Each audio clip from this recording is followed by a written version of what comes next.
we've talked about Get Smart. Didn't you do something with that dude? What's his name? I certainly did. I was best friends with Don's daughter, Don Adams. Don. He played Agent Maxwell Smart, and Cecily was a lifelong friend of mine, and Don and I were back-to-back speakers at her funeral. So I did. I was one of, I think she had a total of 6, or I think it was 6 speakers. It might have been 8, and I was the next to the last one, and Don, her dad, was the last one. You know. Wow. Yeah. He almost slipped on the stairs. What was his name? Don Adams. Adams, that's right. He almost slipped on the stairs, and if he had fallen, I mean, just think about the awfulness of that. If he had fallen, the article in the newspaper, they wouldn't have been able to resist. They would have said, missed it by that much. What?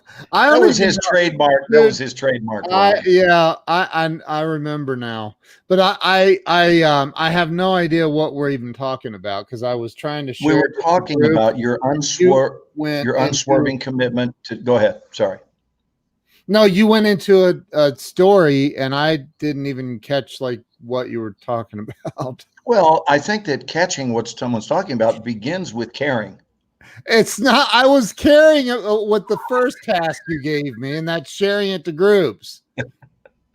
Jeez. Hey, Tammy Storm, share this out to groups and like share it to all your private groups, especially the ones Mark you invited Rodriguez. me to against my will. Yeah, you fought long and hard. You really did. Do we have Cat Hill in the house? I spoke with Cat a while ago. Cat Hill. Cat Hill from Nashville. Is she here with us? From Nashville. Hello, Sandy Archer. Hello, Robert Brooker. Hello, Donovan. Yeah. Donovan, you've become Mr. Consistency. I got to say, when we go live, you are here, man. Donovan's the man. He was texting me earlier. Read what Laura says there, dude. It was so cool today in Naples. Weldon, the guy behind us at dinner, was the son of the man who wrote Charlie and the Chocolate Factory. He was so funny.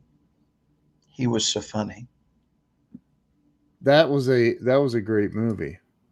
Yeah, Charlie and the Chocolate Factory. Yeah. Holy moly, there's Peter Getchell.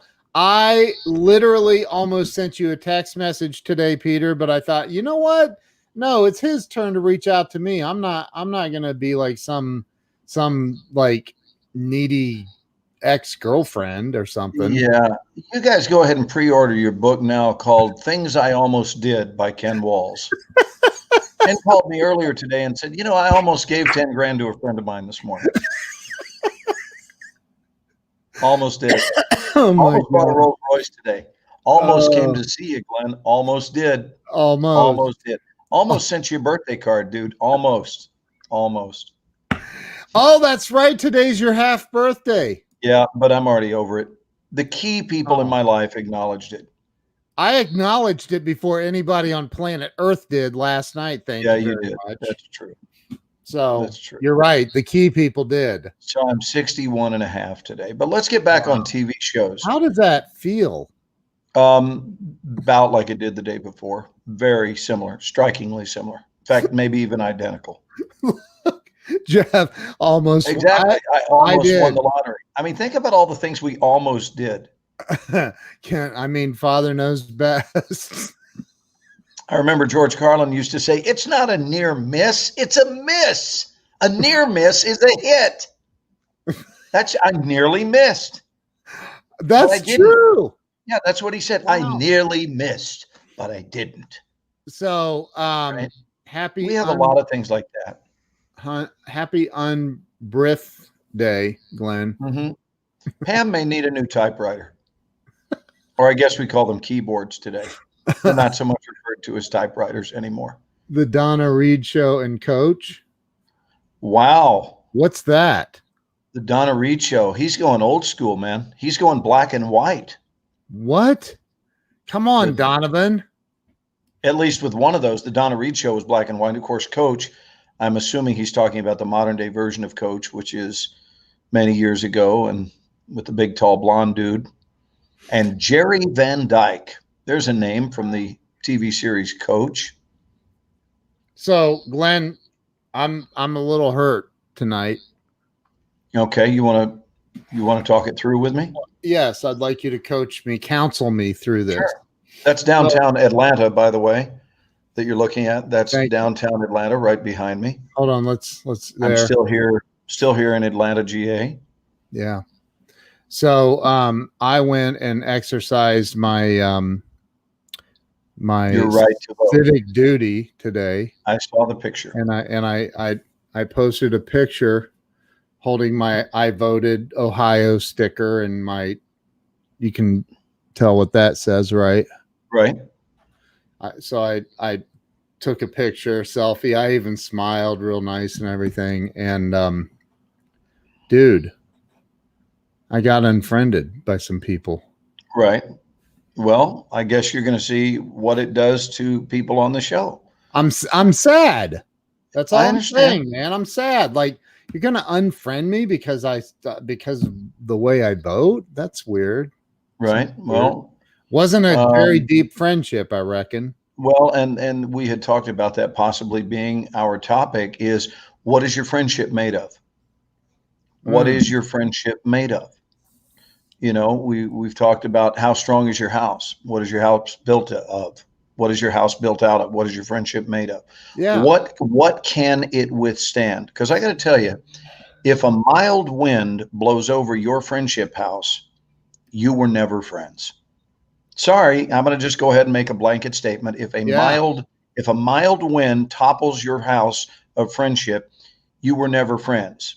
Yeah. You jumped to conclusions to label what you had as a friendship, but it wasn't, because friendships, one of the marks of a friendship is a friendship can endure. And that doesn't mean eternally endure. It means endure something and then talk about it. In other words, there's a discussion to be had. But if someone votes differently, I mean, you and I are not on the same page politically, and yet I love you unequivocally. Likewise. Right? Ditto. And it's proof. I kidded the other day that it's proof that a dog and a cat can get along, not only get along, but actually love each other. Yeah. And I know a lot of people who raised a dog and a cat together, and all of a sudden you'll see one or the other licking the other one. Now, don't hold for that, because I'm not going to start licking you anytime soon. But the point is, they groom one another, because what they're dwelling on is their love. They're not dwelling on their differences. They're not looking into the mirror and going, you're a dog and I'm a cat, therefore I can't love you. They're not looking at the color of someone's skin and saying, because your skin is a different color, I can't love you. That's called racism. It is. And so we have a thing called political racism as well. I mean, you and I are in different parties. Dude, this just got real. Well, I mean, that's what I would call it, is political racism, because you've decided that you're right. And somehow, I don't mean you, Ken, I'm saying any of us that have made a decision about what our belief is, then there seems to be this often inherent belief that we're right and the other one is wrong. And it's possible for both people to be right within their own beliefs. So if you're one of the people in the world who subscribes to the fact that when you're right about something, it means that everybody else is wrong, you better be careful, because you're going to wind up with a very small number of friends, if any. And you know the saying about friendship. Look what Robbie says. He's right. Oh, there's no question that there's religious racism. Yeah. No question that there is. Right. So I mean, I literally was opening the conversation with a joke, because I'm not really sad. Well, but it still brings up a topic that I think we stand as a people, we stand to grow up a bit. I think we've got some growing up to do, and our societal breakdowns are evidence of that. We just got some growing up to do. We've got some loving to do. We got to get back to finding a way to love each other, and even in our differences, we want to focus on what is good about that person over there. What is good about our friendship? What, I think, honestly, I've never heard a better take, Ken, than the summation of the 12-step program, that saying of take what works and leave the rest. I think it's one of the all-time greatest teachings in life, is just take what works. Take what works and just don't dwell on the other, leave the rest. Yep.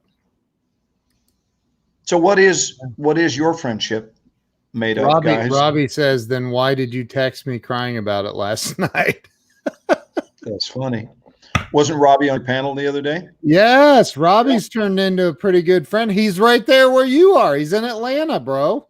Right. So Robbie's got feelings, very strong feelings, and I can respect those and respect him, despite the fact that they may differ from my own. Right. The goal is cohabitation. The goal is not separation.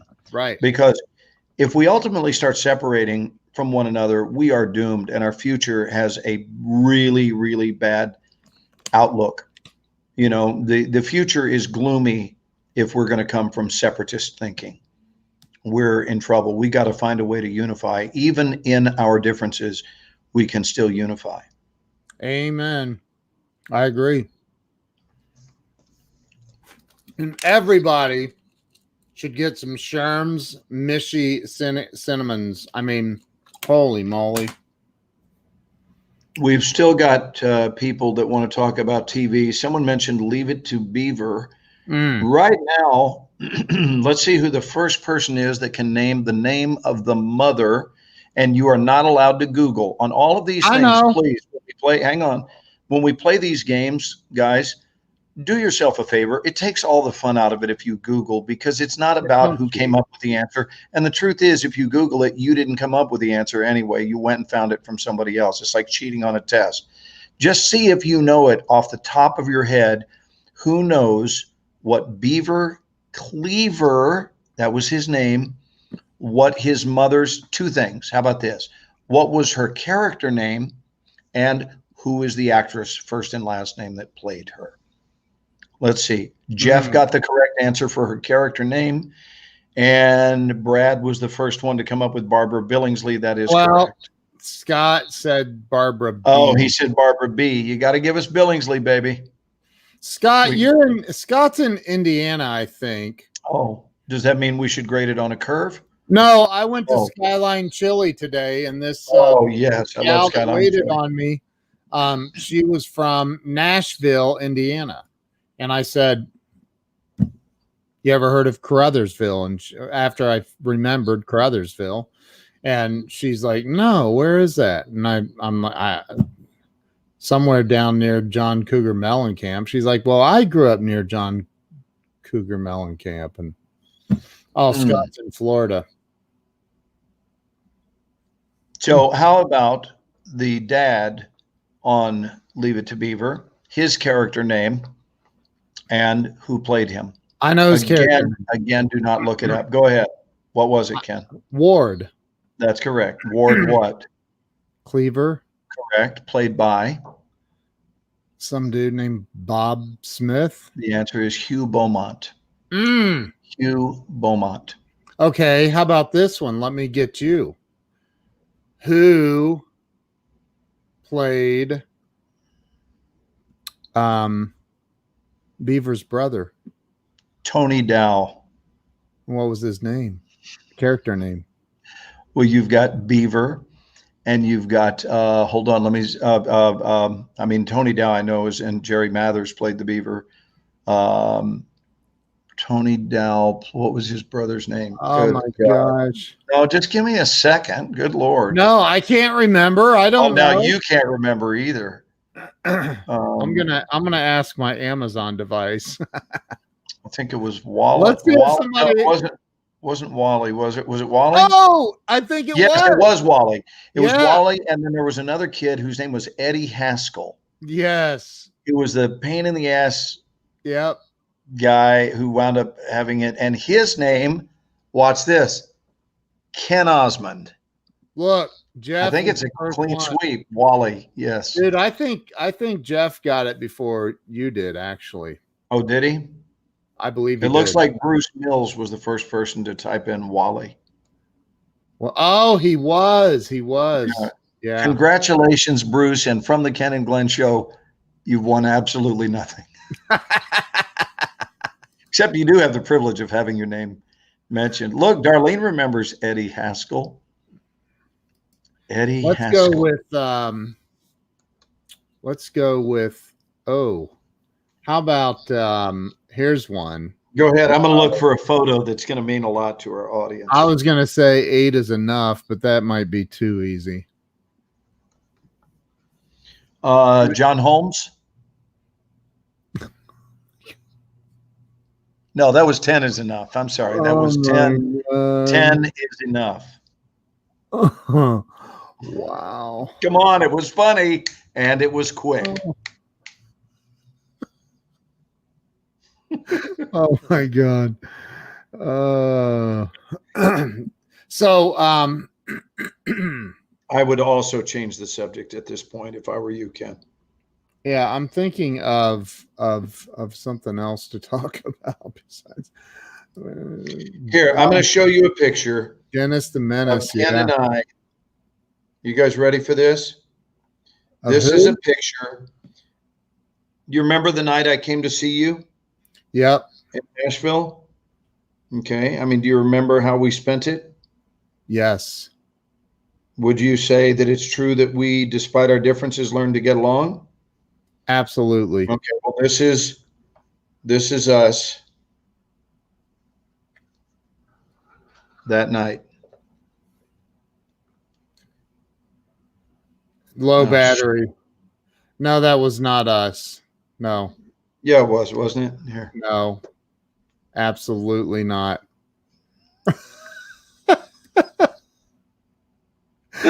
Dude, no, that was not us. Wait a minute. You gotta watch. Wow. You gotta watch. What? These are my cats. These are my buds. This is our new feral kitty, and the little black and white one. We call her Patches because one half of her face is orange and the other one it looks like it's got a patch on it. She's a beautiful calico cat, and look how much she's being welcomed by her new brother into the fam. I don't think a brother would do that to his sister. sister. It's okay. It's beautiful. He's just cleaning her. Normal. They do it. They just love each other. And what I'm saying is this, what's wrong with our politics today? This is what we need to do when we have these debates. If every debate could open with both candidates just licking each other's ears for like 2 minutes, think about how much better it would go.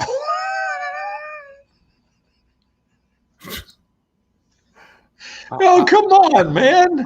Come on. He said, come on. I can't see that happening. But hey, I suppose you here. How did that? I learned this in Al-Anon. Do you want to hear some of my Al-Anon ninjaness? Yes, right after. Here.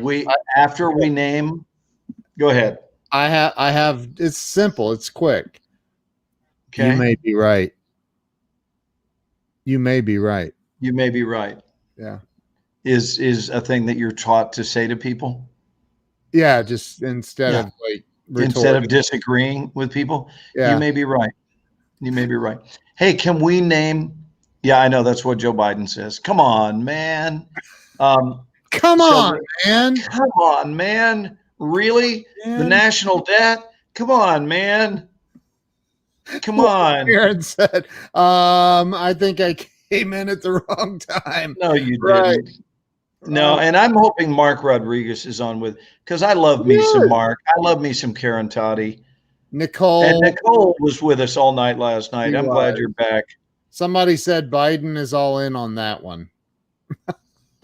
Yes. And come on, man. Come on, man. So listen, now let's move over to another fave of the mid 60s, the Munsters. Oh. Dun, dun, dun, dun, dun, dun, dun, dun, dun, dun, dun, dun, Yeah,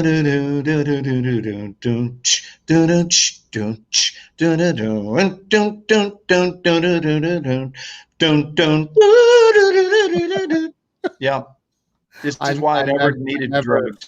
I've never seen one single episode, not one. No, say it's not so. It's one of the greatest shows ever. Never seen it. Ever. Drop a 1 if you were a Munsters fan. Dude, I don't think there's anybody old enough on here to have been. Oh, come on. They even have Nickelodeon and TV Land. They can go back and unearth these shows. Look, I know I'm not the only one. All right, ask Gabby if she's ever watched an episode of the Munsters. Guys, don't leave me hanging here. She doesn't even know what that is. Don't leave me hanging. I need some ones for the Munsters. There's 2 people. 2. I'll hold it. Okay. No, Tammy said I love the Munsters and Addams there's a Family. lot of people that saw it. Here they come. Wow. Now we're talking. Dude, look at all the ones. Holy moly. Now we're talking. Yeah, but Tammy Storm is dropping him over. Tammy, and over you can't do this repeatedly. You're stacking the deck, Tammy. Wait a minute. Is this what you're going to do during the election? Is this what you're going to do during the election? How many mail-in You get 1 vote, Tammy. Those are the rules. 1 vote. Jeez. Fact checkers are saying that is fake. You are fake news.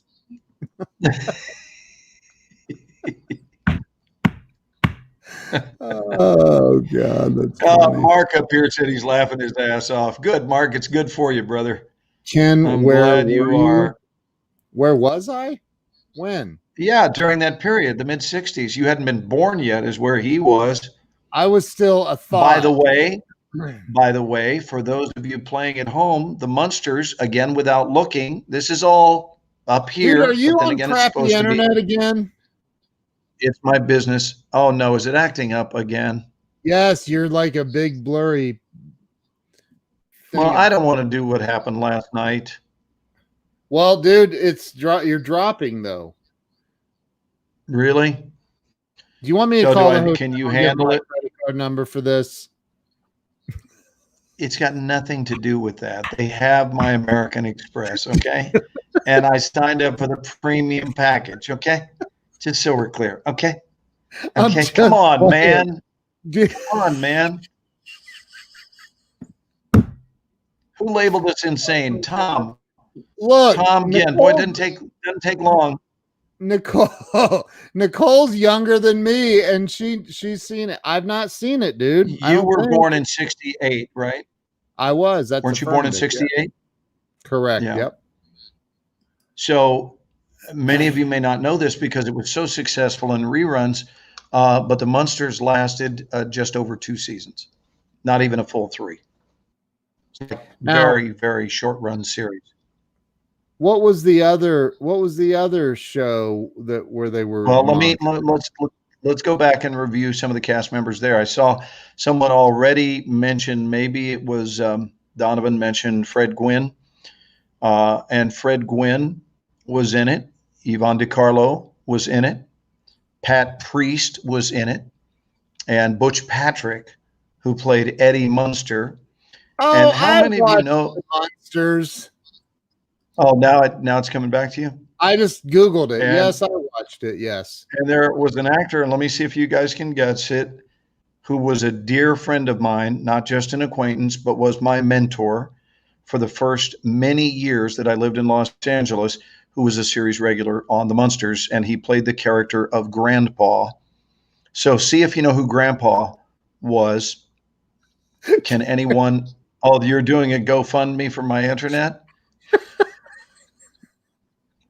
That's funny, Karen. That is funny. That's funny. There it is. Al Lewis is correct.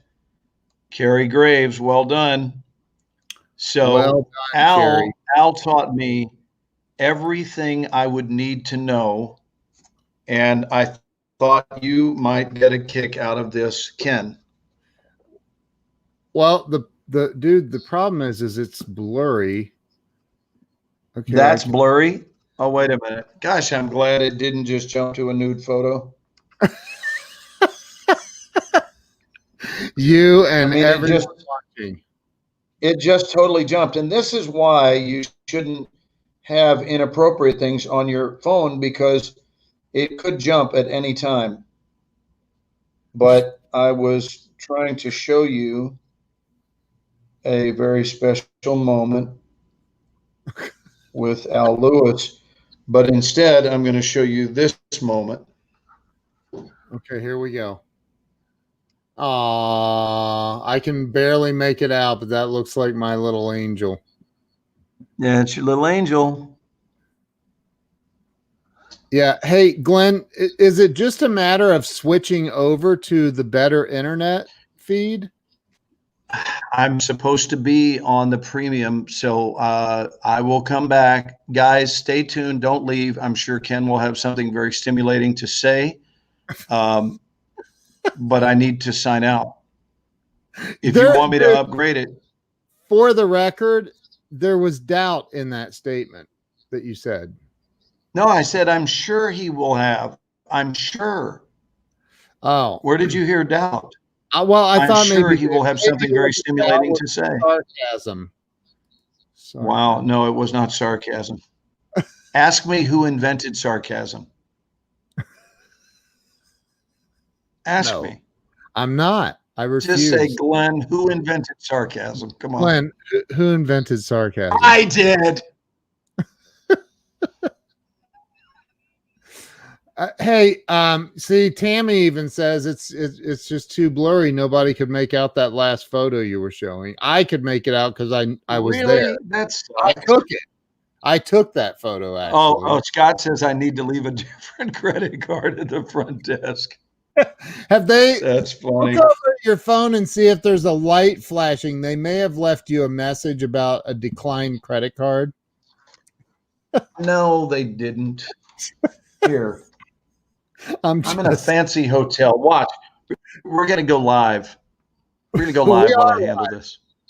Here, let's put here. I know, but hey, brother, I just wanted to ask you. I'm up in it's Morshower, and I've got my room here that is supposed to be on the premium internet, but it's not, and it keeps bouncing back and forth, and I'm trying to do a live feed right now. Wow, you almost said your room number.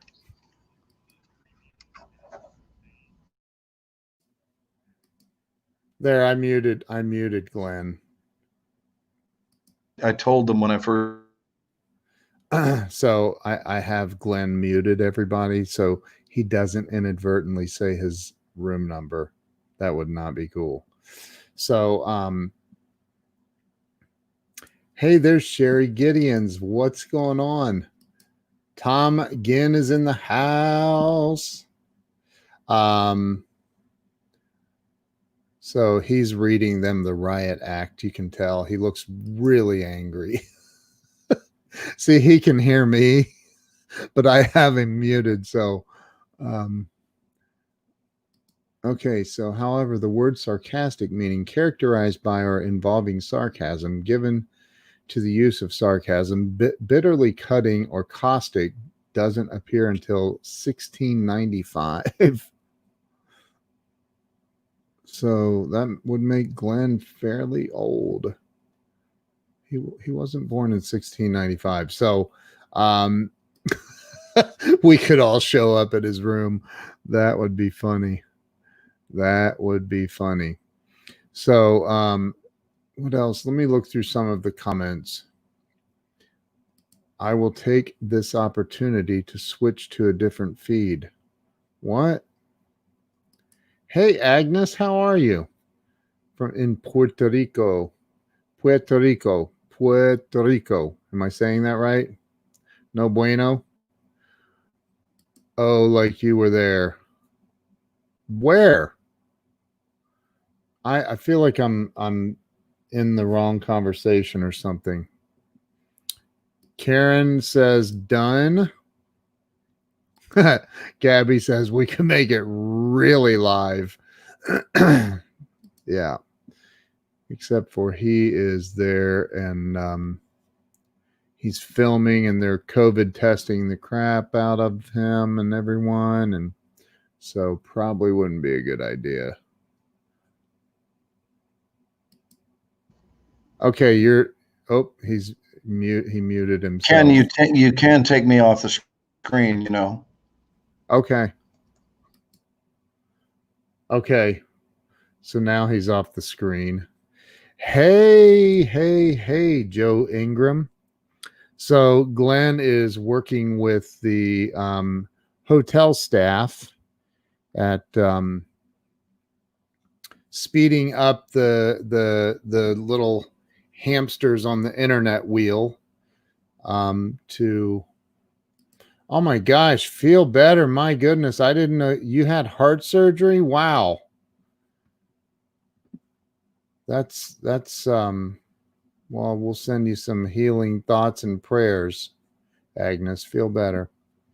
Not the first time Glenn has been blurry to me. That's funny. That is funny. Wow, a four-way bypass. My Lord have mercy. So the word sarcastic first recorded in 1579. See? So I don't even know what the heck we were talking about before the TV shows thing came up. Hey, Joan, how are you? I clicked Joe. Hey, Joan, how are you? The comments move so fast sometimes I go to click on one and another one pops up. It's cray. There's Weldon Whitehurst is in the house. Did I see Kellen? Yeah, there's Kellen. Hey, Kellen, how are you? Arlene Patrick, good evening. Joe Ingram is peachy. Joan is doing a face palm plant thing. Why? What happened? I think I've already said hi to Pamela and Joe and Scott. You were talking politics and cat. Yeah, so I was kidding. I'm not really my feeling is not really hurt. My partner in crime is right there on the phone with the hotel staff. So he's trying to fix his blurry picture, his slow internet speed that the hotel is pumping out. So I'm here tonight. I missed you all. You missed us last night. We were live for 2 hours and some change. So I went and exercised my civic duty and I voted today. And afterwards, I was feeling incredibly patriotic. I was feeling incredibly happy. And so I did this. And I took a picture in my car with my hat on and my I voted Ohio sticker and got unfriended by I don't know who. I don't really care who. I guess they weren't really friends. Now were they? So that's all right. It's all good. It's all good. So that's what we were talking about earlier. And Glenn said, well, I guess they weren't really friends if they unfriended you. If that's all it took, that wasn't a friendship. Thank you, Kellen. I appreciate that. Glenn is always a troublemaker. He's not making trouble. Scott loves the hat. Thank you. I appreciate that. How many nasties? Nobody really said anything nasty to me. One person out of a lot of comments, one person said something negative about Trump, which I just thought was funny. So whatever. But that so far now I haven't seen it in a little bit. Maybe I've gotten some other comments. I'll go look real quick. So far I've gotten one negative comment. Whatever. No big deal. My hat is Veterans for Trump. It will be a very cold day to get back the new friend request. I have and I'm not trying to sound arrogant. I don't count the unfriends. We're limited on 5,000. So, right. I'm not worried about it. It was only a couple of them. So I could probably you probably could. Let me see how many friends I have now. I have 6 spots open now. I did delete a bunch of people though. Yeah, dude, you ever unfriend me, man? Ain't no getting back in, man.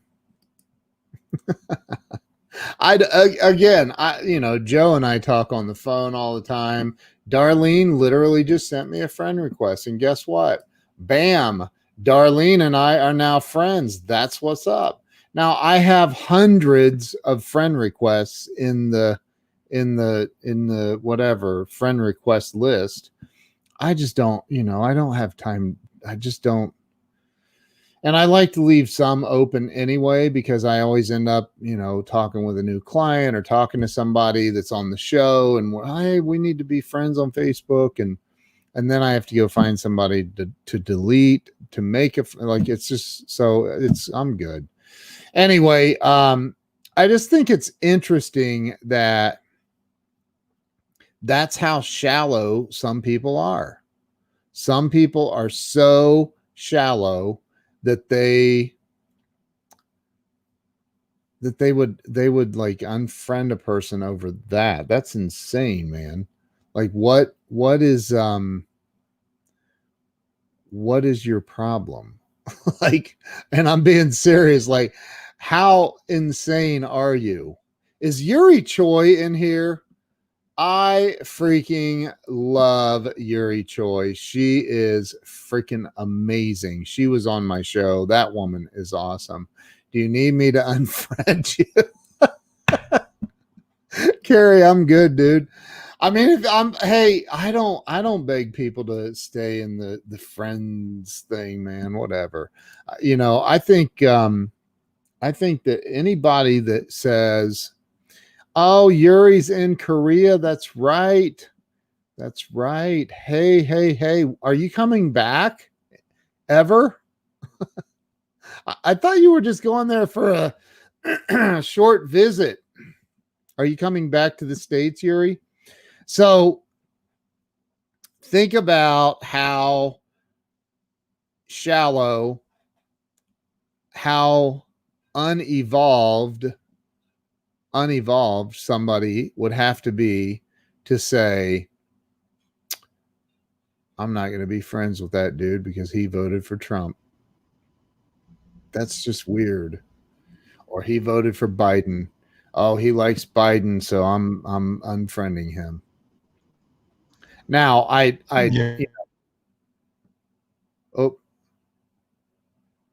did I just hear Glenn? Glenn, did I hear you talk? Hold on. Did I hear you talk? Guess not. Ed, thank you, man. It's an honor and a privilege. Somebody, here's the way I look at it. This is the way I look at it. Millions and millions and millions of people. I don't know if it's millions. I don't know how many people have died from wars in the United States, but it's been a lot. And maybe not millions, but a lot have died. So I always think, man, there's people out there putting their lives in harm's way to make sure I have the freedom to go vote. That you have the freedom to go vote. And I think that if we don't go exercise that right to vote, it's literally spitting in their face. That's just my opinion, as humble as it may seem. I know it doesn't seem humble. Hey, while Glenn's waiting, how many of you have gone on ahead and and downloaded the my ebook, 100livestreamsecrets.com. How many of you have downloaded my ebook? Come on now. Come on, man. I got to find somebody to make me a video with Biden advertising my ebook. Me saying, hey, have you downloaded my Ken, one? can you bring me back for a second? Huh?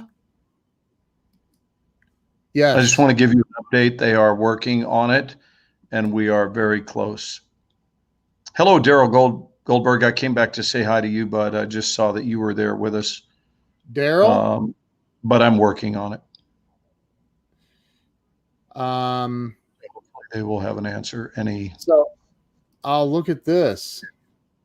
I served in the Navy under the first president. Clear me out of there, but take you out? Yeah, just take me out. I'll have it resolved shortly. Do you want me to mute you? Oh, you muted you. Well done. I served in the Navy under the first president I voted for in 1984. Thank you for your service. And for anyone else on here that served in the United States military, and I'm going to answer that question, Nicole. For anyone else on here that served in the U.S. military, thank you for your service. Thank you. And I really genuinely mean that. I have so much love and respect for the armed forces. I really do, man. I think that's freaking awesome. My younger brother was in the Navy for 10 years. He served in the first Gulf War. He was on the USS Saratoga, was an aircraft carrier. And they were the first battle group into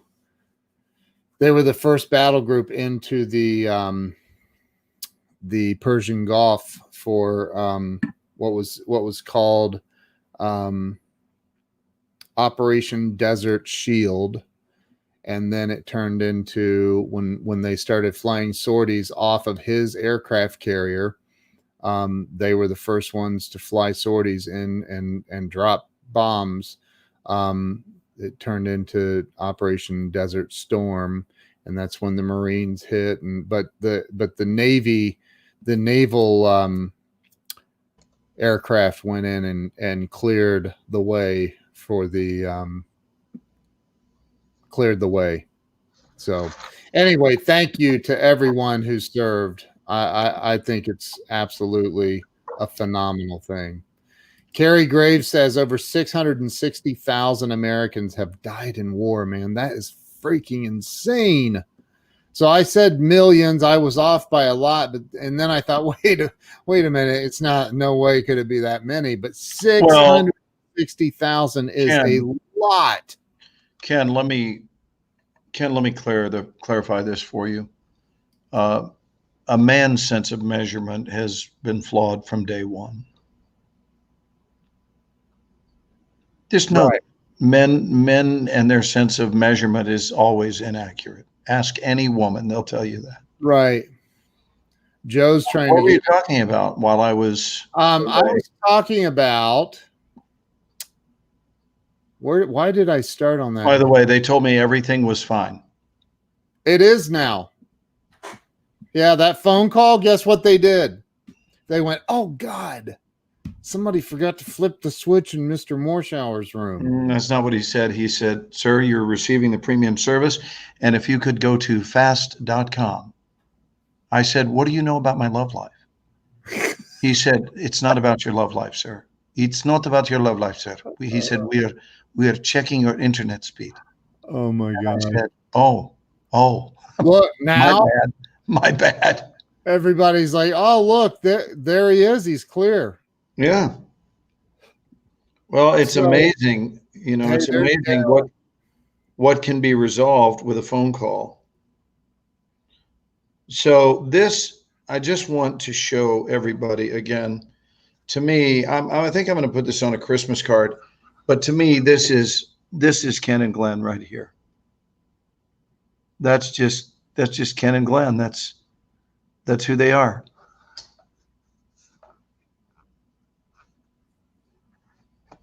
Are you there, bud?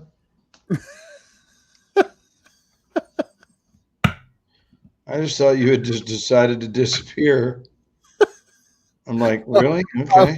I was thinking about I was thinking about it. I was really my like. Do you see the like? Yeah. Oh look, What do we look? Oh, there's Jen. Hey, have Jen come on and hang with us. Jen. I'm gonna send you a link. You got this. If she turns us down, dude, what do we do to people that turn us down 3 times? Well, we've never gotten to the third time because the friendship was over by the second. That's right. Right? Yeah, that's right. So, Jen, I'm going to invite Jen. She said, I look awful. No, you don't. Get on here. I'm sending it to you. I'm texting you the link. Run up to your pink room and jump on here. Hold on. Let me go full screen. That's when I shaved my head about 2 months ago. Yes, I remember that. Yeah. That's a one and done in my life. But it was fun. You said you'd never done that. I had never done it. Here's the moment right before. Yes. Right? That was fun. She said, give me a second to slap on some makeup and a ball cap. Okay. Makeup and a ball cap? Nice. Karen said, my hubby Earl said that if you weren't able to fix it, we talked to Jordan and he will float you a low interest loan for your internet service.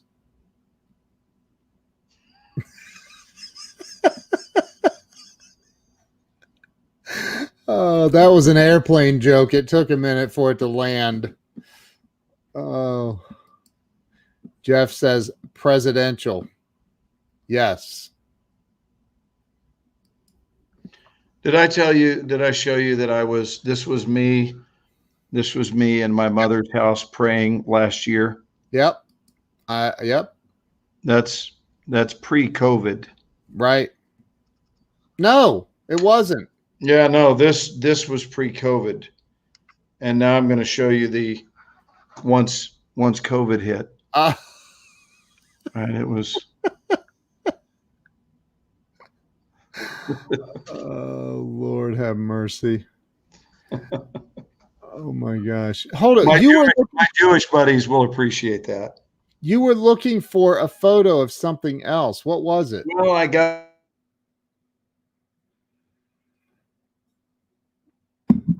Look, his internet just froze. Oh, there he's back.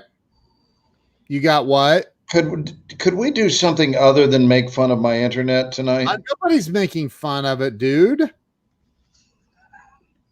Look, Daryl, let's have a real show. We're having a real show. Look, here's what's real in my life. That's what's real. Right? That's what's real. Dude, that's so well. Look who you're right next to. One photo over. That would be George Clooney. One photo from Clooney. Look, we go from Clooney to Tim Conway. Wow. You know who Tim Conway is? You should. He's from Ohio. Yeah, he's the guy that said, "You want a weenie?" Right. So there's Tim Conway sitting in my lap. God bless him. Yeah, he was awesome. Tim Conway on the Carol Burnett show. Yes. Some say I grew up to look like this man. You'll appreciate this. Can anyone see who that is, or is it too? You really can't. It's from too far away. It's two really white guys who are so white that you can't even see their faces. That's terrible. Oh, you just got a text message from Joe Ingram. Yes, it is. And he said, here is a picture of me shaved. I can't even say it. Joe, you're too funny, dude. Joe needs all right, so what we were talking about. Oh, we were talking about what is your friendship? Here we go. Here's two more fun photos. This is fun photo night. Can you see that one, Ken? Wow, this light is too bright. Let me turn off the light. You had it. It's not the light, dude. It's not the light. It's not. Come on back. There. Nope. Angle it. There you go. Oh, that looks like that guy that owns that car company. Oh, it's just the angle. I got it. Yeah, that would be Harrison Ford. Yeah. Harrison Ford. And look at us, Ken. It looks like Ken Walls was already in my life. See the American flag between us? I love it, man. I love that. Right? Yes. So there, Harrison and I are honoring the American flag right there. Absolutely. And then right next to that, hold on. Dude, that's awesome. It's almost right next to that. This one's the fun one. Harrison is one thing, but how about this one? Oh, that's that's Grandpa Munster. Yeah. Al Sharpton. Can you see it, or no? It's not Al Sharpton. There, right there. All right. Yeah, that's Al Lewis. Yeah. Yeah. So Al was like my. But my you know the other of the other dude that, you know. Put us on a split screen again, my love. The other one that's the presidential one. Do you need me to get the Israeli national presidential one? Do you need me to get the Israeli national flag? Dude, I know which one that was. It was. Lord Baleva Pnima Nefesh Yehudi Homiha.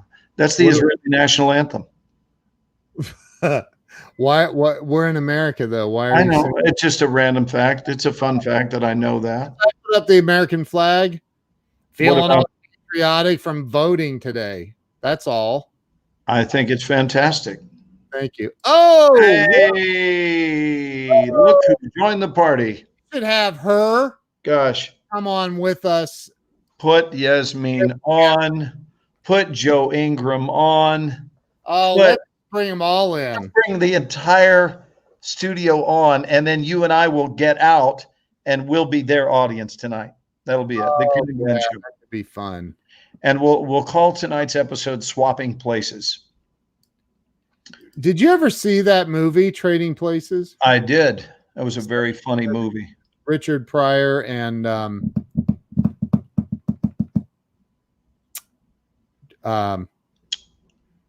Richard Pryor? It was Eddie Murphy, wasn't it? Eddie Murphy and Dan Aykroyd. That's it. Yeah. Yeah, let's get Yasmin on, because it's unfair that you've been able to interview Yasmin alone on the show, but she's never been on the Ken and Glenn show.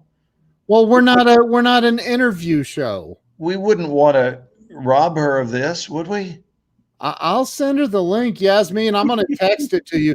Do not use a phone. Use a laptop. Use a laptop or a desktop computer. Don't use a phone. For those of you paying attention tonight, the score of the World Series is LA Dodgers 4, Tampa Bay Rays 2. Nobody cares. Well, there are some people, maybe that do. Not really, dude. We are in the 6th inning. I'm looking up. Joe, I sent it to you. Don't use your phone. Is it okay now? The internet? Did they get us hooked up? You're way better. Yes, they were throttling you, by the way, just so you know. Throttling me? Aaron said no, Eddie Murphy. No, was it? We said Eddie Murphy. She's correcting you that it was Eddie Murphy. Yeah. When you seem to feel that it was somebody else. I have a movie. I'll bet you $100 you haven't seen. That I was in? You haven't seen. You don't even know about this movie. Oh, okay. Tell me. I'm not betting you $100. I forgot the business you're in may actually be like, all right. So Survivors. Oh, the movie Survivors? Is that John Candy? No. Nope. I don't know. I don't know the movie. Didn't see it. Or hold it, is John Candy in it? Actually, he is in it. No. Lord. Robin Williams, Walter Matthau, and Jerry Reed. And Jerry Reed, Survivors. And it's funny? Oh, my God. Hey, can I just tell you? It's one of the funniest movies ever. Like, ever. Robin Williams was a comedic genius. Almost as funny as you. Oh, Karen Toddy just said those aren't pillows. Planes, trains, and we know about planes, trains, and automobiles. Hey, but listen, I need to vent. Okay. You know, and I'm not upset very often. Very seldom am I upset. And this is not real deep-seated upset, but it's mild upset. Okay. I am mildly upset with this company. Right? See if you recognize their cup. Has anyone recognizes their cup? Yeah. Okay. So let me just tell you, this way I didn't mention the company, but I have been a big supporter of theirs for a long time, since they opened. And yet it never ceases to amaze me that whoever is running that company is anal about portion control. Like, they are. I mean, it's their whole business, they think wrongly, is governed by portion control.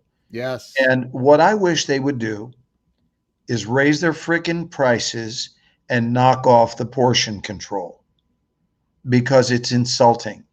And tonight's was the worst. Now, for those of you who don't know, and I'm gonna do a song about it. I'm writing a song about it right now. I made a decision to do this, that I'm going to put on the internet, to talk about what it is, what a joke it is when they go for the reach. It's the second reach. And what they do is they go and grab an amount of meat to put onto your salad that is insufficient in the first place. Okay, but it's the larger version. And then they go back. What is called the second reach. Yes. Please treat yourselves in the future. I don't care where you are in the country. It is nationwide policy. Watch, because that second reach is a friggin' joke. And they will pick up an amount of meat that you couldn't feed a newborn sparrow with. I mean, I'm talking a little bitty, like a baby like that. You couldn't feed it. It would not fill that little bird. So I guess they've told their employees that psychologically the customers don't pay attention. They just want to see the effort. They want to see that second reach. So tonight, Ken, I kid you not, I ordered a chicken quesadilla, which they make there in front of you. They're not pre-made. So she loaded it up with a bed of cheese. Hey, Joe. Loaded it up with a bed of cheese. And then on the cheese, here comes the chicken. And a spoonful of chicken. And she puts it on there, and she realizes that not only is it not enough, but that she is being given the stink eye. Because I'm looking at her like, that's not it. I know that's not it. And so help me God, if I'm lying, I'm dying. She went back with the spoon to fetch one frigging cube, a cube of chicken. Wow. A cube was the second reach, and she put it in there. And this is their policy. 9 cubes per quesadilla. I don't know if you know that. There's what? How many cubes per? 9 cubes is the maximum you can do. Just in general. Hey, Yasmin. Hi, sweetie. In general, don't we agree that stuff is annoying, and it's so small-minded. just charge me more, but don't sit there and nitpick at my food. I want a real meal. If it costs me more, great. Put the real meal in front of me and I'll get on with my life. But I don't want you sitting there emptying. This one's fun too. They go for the original grab and realize, oh, I think I might have too much on my spoon. And they actually empty it. They empty it back into the container and then give you what is the correct portion. I've seen this done all over. There's a secret to this. And Jen, I just emailed it to you. And Yasmin. Wait, where did Yasmin go? She left. Yasmin has been a server for a number of years. And now she got really upset by the fact that she too had taken chicken out of people's spoon. No, but I'm really not joking about this. And I want to ask you guys, because you're both businessmen and Yasmin's husband's in the restaurant business. I do not see this as a good thing. I see that as something that annoys the customer. Yeah. I don't want anyone in my life, whether it's business, personal, chintzy does not work for me. No, I don't want chintzy. And so just raise your price and give someone a healthy portion that they want. Yes. Otherwise you're nitpicking and you're nickel and diming. And these are the bean counters, I guess the corporate bean counters that are just saying, no, it's about the macro and we need to cut everybody back. I think you can be, is there such a thing as being too careful in business that you actually ruin your business because you're too careful? Hey, Jen. I would say yes, absolutely. Well, hold on. We got to balance the female energy. We got to move it around. Well, yeah.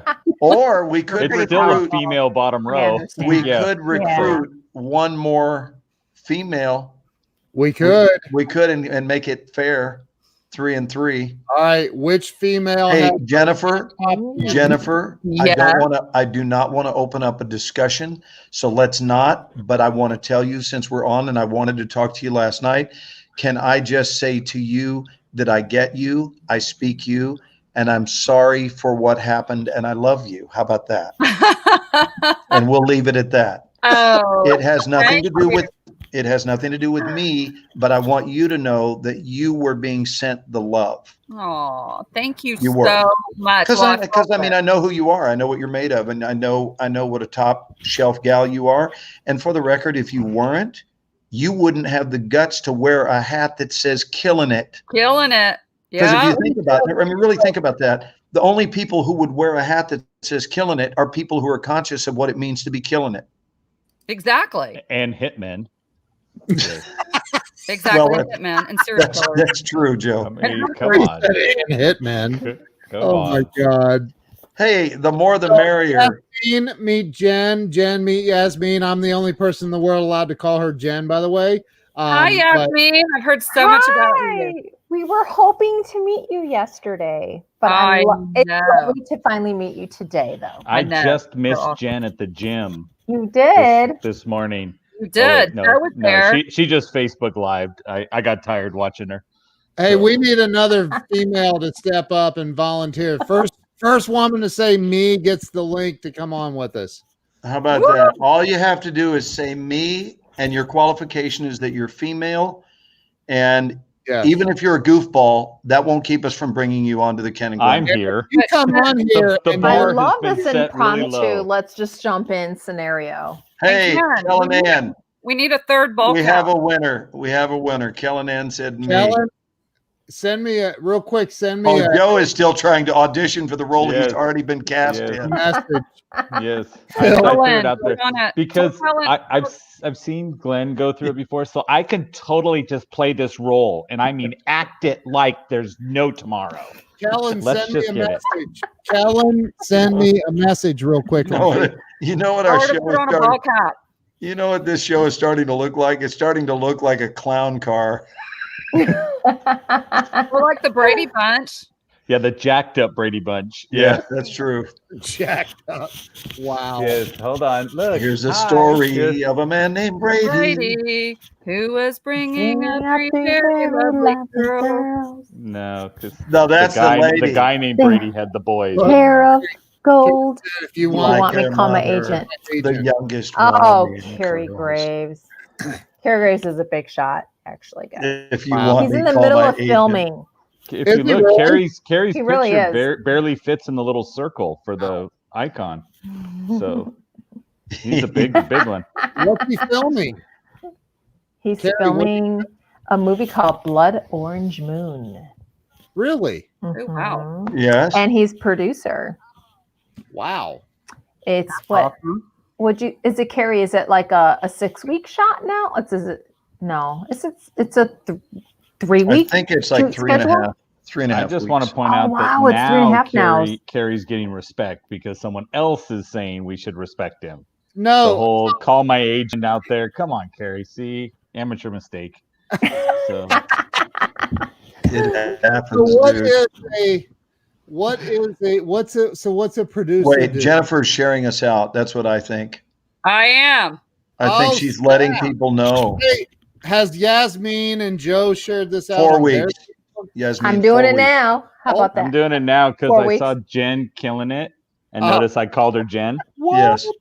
Yes, in your share, I'm doing it. I'm doing it. Hold on. Name. You're allowed. Hey, One Jennifer, in syllable. your share, as you share it out tonight, be sure to also mention that this is evidence that you've made it in live. Well, considering I just saw you flashing photos of George Clooney, I'm pretty sure I've made it. You've made it, darling. Yeah, but you know what? Not quite, because my next goal is to also be in your phone in a picture where you can just swipe and go.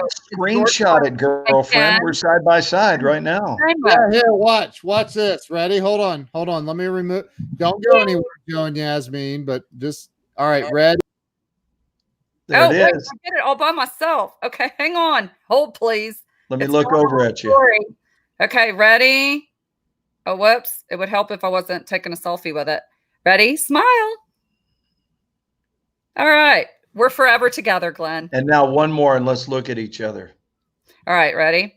Hold on. I have to save that one. Okay, one more, and we'll look at each other. Ready?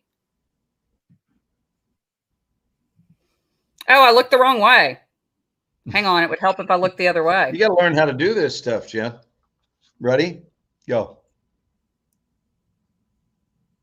All right. I think I got it. We got it.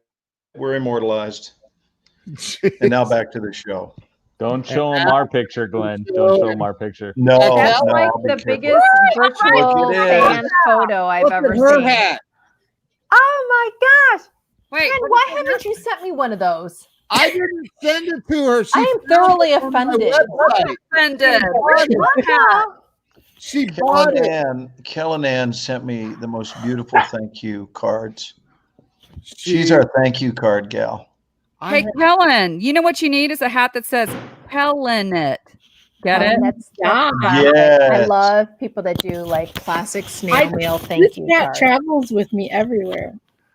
That's so awesome. It went to Kansas City a couple weeks ago. So where is home for you, Kellyanne? She froze. And oh my God. Went out. Have her call the manager. Yeah. Hey, Kellen, you need to call the hotel manager. And yeah. Oh, frozen. Bad. Oh, is Kellyanne is frozen? Yeah. Okay. She is like, am I back? Oh, look, she's moving. And now it's bringing it up to Kellen, speed. your internet's really bad right now. Joan Anton. Oh wait, hold on one second. I got it. Okay. So what are we talking about now that we have all these folks on here? Glenn? Hey, Glenn. I'm gonna let you be the boss. I'm not the boss. You're the one in the upper left-hand corner, not me. Look at what Joan. This is photo night. Look at what Joan Anton just sent me. Let me find the angle. Down. oh, wow. Well, that doesn't say. That's just a bunch of really white people. It is. There. Up, back. No, back up. Back. Back. Yep. Your other back. There you go. Your other back. And okay. Yeah. That's a picture of me strangling Joan. Oh. Yeah. Nice. Yeah. Nice. We went to one of these kinky strangling weekends where people are really into strangling those they love. And Joan and I did that together, and it was in Philadelphia. I took that photo, and, so you know. You couldn't see the leather or the leash around my neck. Look at this. It's a Saturday night party. To that photo. Check it out. We can't even see the leather. We got Walls in Ohio. We got Jen in Texas. We got Joe in Cali. We got Yasmin and I, and the two of us are in Georgia. And Kellyanne, where are you? Yep. I'm just east of San Francisco, Moraga. Moraga. Communist California with me. So Yasmin, look, yes, you said you like getting the snail mail stuff. I do. So I got this the other day from a marketing guy. So he took one of my live stream shows, and he captured the picture of the live stream. Yeah, and made it a with postcard? us on. Oh wow! And it's a card. Oh no, it's an actual. And then it's his picture and my picture on the inside, and then inside written in here says, "What Irwin presented is spot on. Sending out personal greeting cards can be a nice piece of marketing and relationship building. Imagine the feeling a customer will have when they receive an unexpected card expressing appreciation. What if they got a Thanksgiving Day card or holiday card from you like this?" And I was like, this is impressive, Ken Schaefer. Right? There was a lot. There was effort and love put into that card. And the first one he sent was a box of brownies with a card that had my picture and his picture. Hey, there's food involved. So I've done the same thing. You didn't brag about the card I sent you. I did too. Ken, I where's posted the card? it. I need to find it now. If you remember, Ken, everybody in Grow Live Academy was asking for my brownies. That's what I didn't tell you. Yeah. He hit your heart and he hit your stomach. True that. I mean, right? True that. I did a live and I got my. All I need next is toilet paper with my picture on it. You got it all the way. Yeah. The way. On the you guys, this is about unconventional ways of hitting people's hearts, like and getting attention and just saying thank you and unconventional ways. I mean, it was an old way, and now if you're smart, it's a new old way, right? Well, and you better get on the smart train or it pulls away from the station and you're left twiddling your thumbs. You know, I have used that service for years and years and years, since 2010. I don't use send out cards anymore. I use another company called Banner Season because they're just better. And look, and Kellen does that right there. Kellen here. Shameless plug. Show everybody. These are Glenn's. Oh my God. Yeah, tilt it where they can see the full detail of how many shows you put on there. I don't know if you can you read that okay? There's a bunch of them. And go back towards you. It's beautiful, Kellen. Yeah, tilt it back, tilt the top back, and we can see that. Wow, I love all the glitz on the 24. Read the ones that are on there. We got the Resident, Battlefields. Yes, that was a video game I did. Transformers, Star Trek, Bloodline. I can't read them because I've got the 24 over them. I mean, the bottom line is it's a seriously, seriously nice gift. I am. Yeah, I beautiful. Yeah, I love it. So for Monday for the last 6 years, I call it my Gratitude Monday, and I pick somebody I haven't heard from in a long time, and I just send them a note saying, "Hey, I was thinking about you," and and I've been doing that for 6 years every Monday. That's awesome. That's a good practice. Cheese cinnamon. What are you eating, Ken? I highly recommend these cinnamon gummies from. They're so good. I just have to tell you, I think you have an oral fixation situation going on. So good. You always have to have something in your mouth. Ring, ring. Hello, Pot. This is Kettle. Hold on. All I have to say legitimately is that's what she said. I just want to point that out there. It just fell into my lap. Did it take a woman to figure, like, to take note of that? Yep. I don't know. It's just a pattern. I'm just wow. letting you know what I'm saying. Just saying. It probably has something to do with lack of breastfeeding or something. Hey, Ken, why don't you read off the ingredients of what you're eating? I want to hear. Yeah. I'll be your health First coach. ingredient. Let me Just guess. First ingredient, breast milk. Oh boy. Pure Sugar. heavenly joy. Just say organic in front of everything you're reading, Ken. I'm like sticking Organic things in my sugar. ears. I don't even want to hear what's in that. I can't see. It's super. And you have your glasses on. I just want to point that out. I think it's convenient that he can't see. Yeah, he Yeah. suddenly can't see. Or He's suddenly been bitten with convenient blindness. So, don't make me withdraw my invitation. Ken, you've got the power to eliminate any. I He does have the Yeah. He's power. like, I brought you in. I will take you out. Ken, you look really thin. I don't know if anyone's told you that or not. You're looking so healthy. Joe. Uh-huh. I love that Thank you. background. I know. You look like you make more than $100,000 a year, Ken.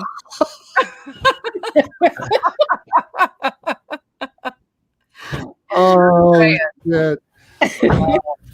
Let's all vote. Let's all see if we think Ken makes more than Van says my $100,000 a year. check logged on when Ken wasn't. When he wasn't eating. Yes. That's my buddy Vancy I Pants. think Nicole Oh, nailed I it love too in it. the comments. Yeah, Nicole, you nailed it, Nicole. Yeah. Look, everybody's worried about the ingredients. They're really good ingredients, okay? We're a little That's why they preoccupied taste with what good. you're putting in Yeah. your mouth, Let's Yeah, we are. play. May I recommend a Exactly, game? Yasmin. right? May I recommend a game? I'm going to say yes to you, Glenn, because Sure. Thank you, Joe. Nobody else is listening, but thank you. So here's the Just game I'm wrong. going to recommend. I'm going to recommend we play Ladies' Choice tonight, and that our three ladies here, get to choose the topic, because I can't imagine that it would be massively interesting to watch the six of us doing nothing.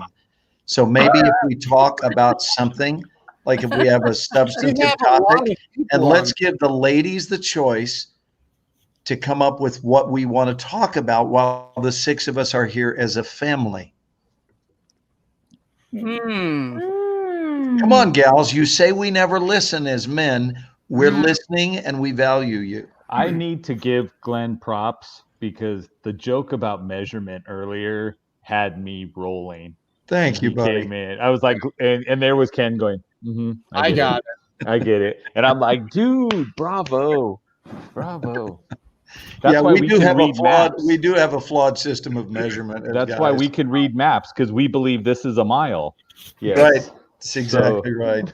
Well, we could talk about distance because I live in Texas and we measure, like, for example, Ken, when you say that you're driving from wherever you live to another city, Yeah. do you talk about it in terms of time or miles? Time. Do you really? Ohio is a huge state. LA, everything is time. It's all time, because 8 miles could take you an hour. True. In fact, you But I don't felt have like an when I was up in accurate Pennsylvania, depiction. New Jersey, everything's like such and such is so many miles from so and so. And I feel like in Texas, we measure everything in time. It's like Austin's 2.5 hours from here, Dallas is 4 hours from here. We don't say how many miles. Yeah, we don't really talk. I don't know. I guess no, I don't think we Do you think it's because people don't know how many miles? Potentially. But I just say I'm always going thought it from was here to Texas. Chicago and let everyone else do the math. That's brilliant. Yes means like, yeah, I fly above all that. I just yeah. You mentioned guys are that so going to in the Paris, so- details. Get out of the weeds. Get out of the weeds. Ohio isn't that big. They just carpeted it. Oh, somebody Oh just my God, asked Carrie, me you who kill has me. the best barbecue in Texas. Wow, that's a loaded question. Actually, my favorite barbecue, at least top barbecue, is at a little place called The Store in Hunt, Texas, which Wow. is The near Store? Kerrville. Yeah, it's called The Store. It's a little tiny store on the banks of the Guadalupe River, right outside of Kerrville in a little tiny town called Hunt, Texas. They have the best chopped beef barbecue sandwiches. And you know, in Texas, it's beef. We don't do that pork stuff like they do in the Carolinas. So can I plug in? Sure, plug in. Okay, I'm going to plug in Plug Jim and in. Nick's Barbecue because they pay the bills for me. But they also happen. Is it because you to be a worked scratch there? kitchen and amazing. So if you guys live in Alabama, you go to Georgia, I think they're in the Carolinas, go to Jim and Nick's. Order I've been to Jim and Nick's. I've been to Jim and Nick's. It was good. Yes, I have. When my daughter was touring the University of Alabama, we went there. Yes. It was very good. It was pork. I got over that. But Well, it was say more. Yasmin, say more about why it means something.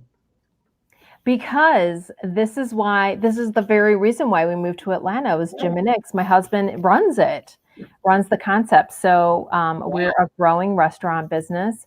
We are a scratch kitchen. We are all about Alabama home cooking. This is where we're at. So it's not saucy barbecue.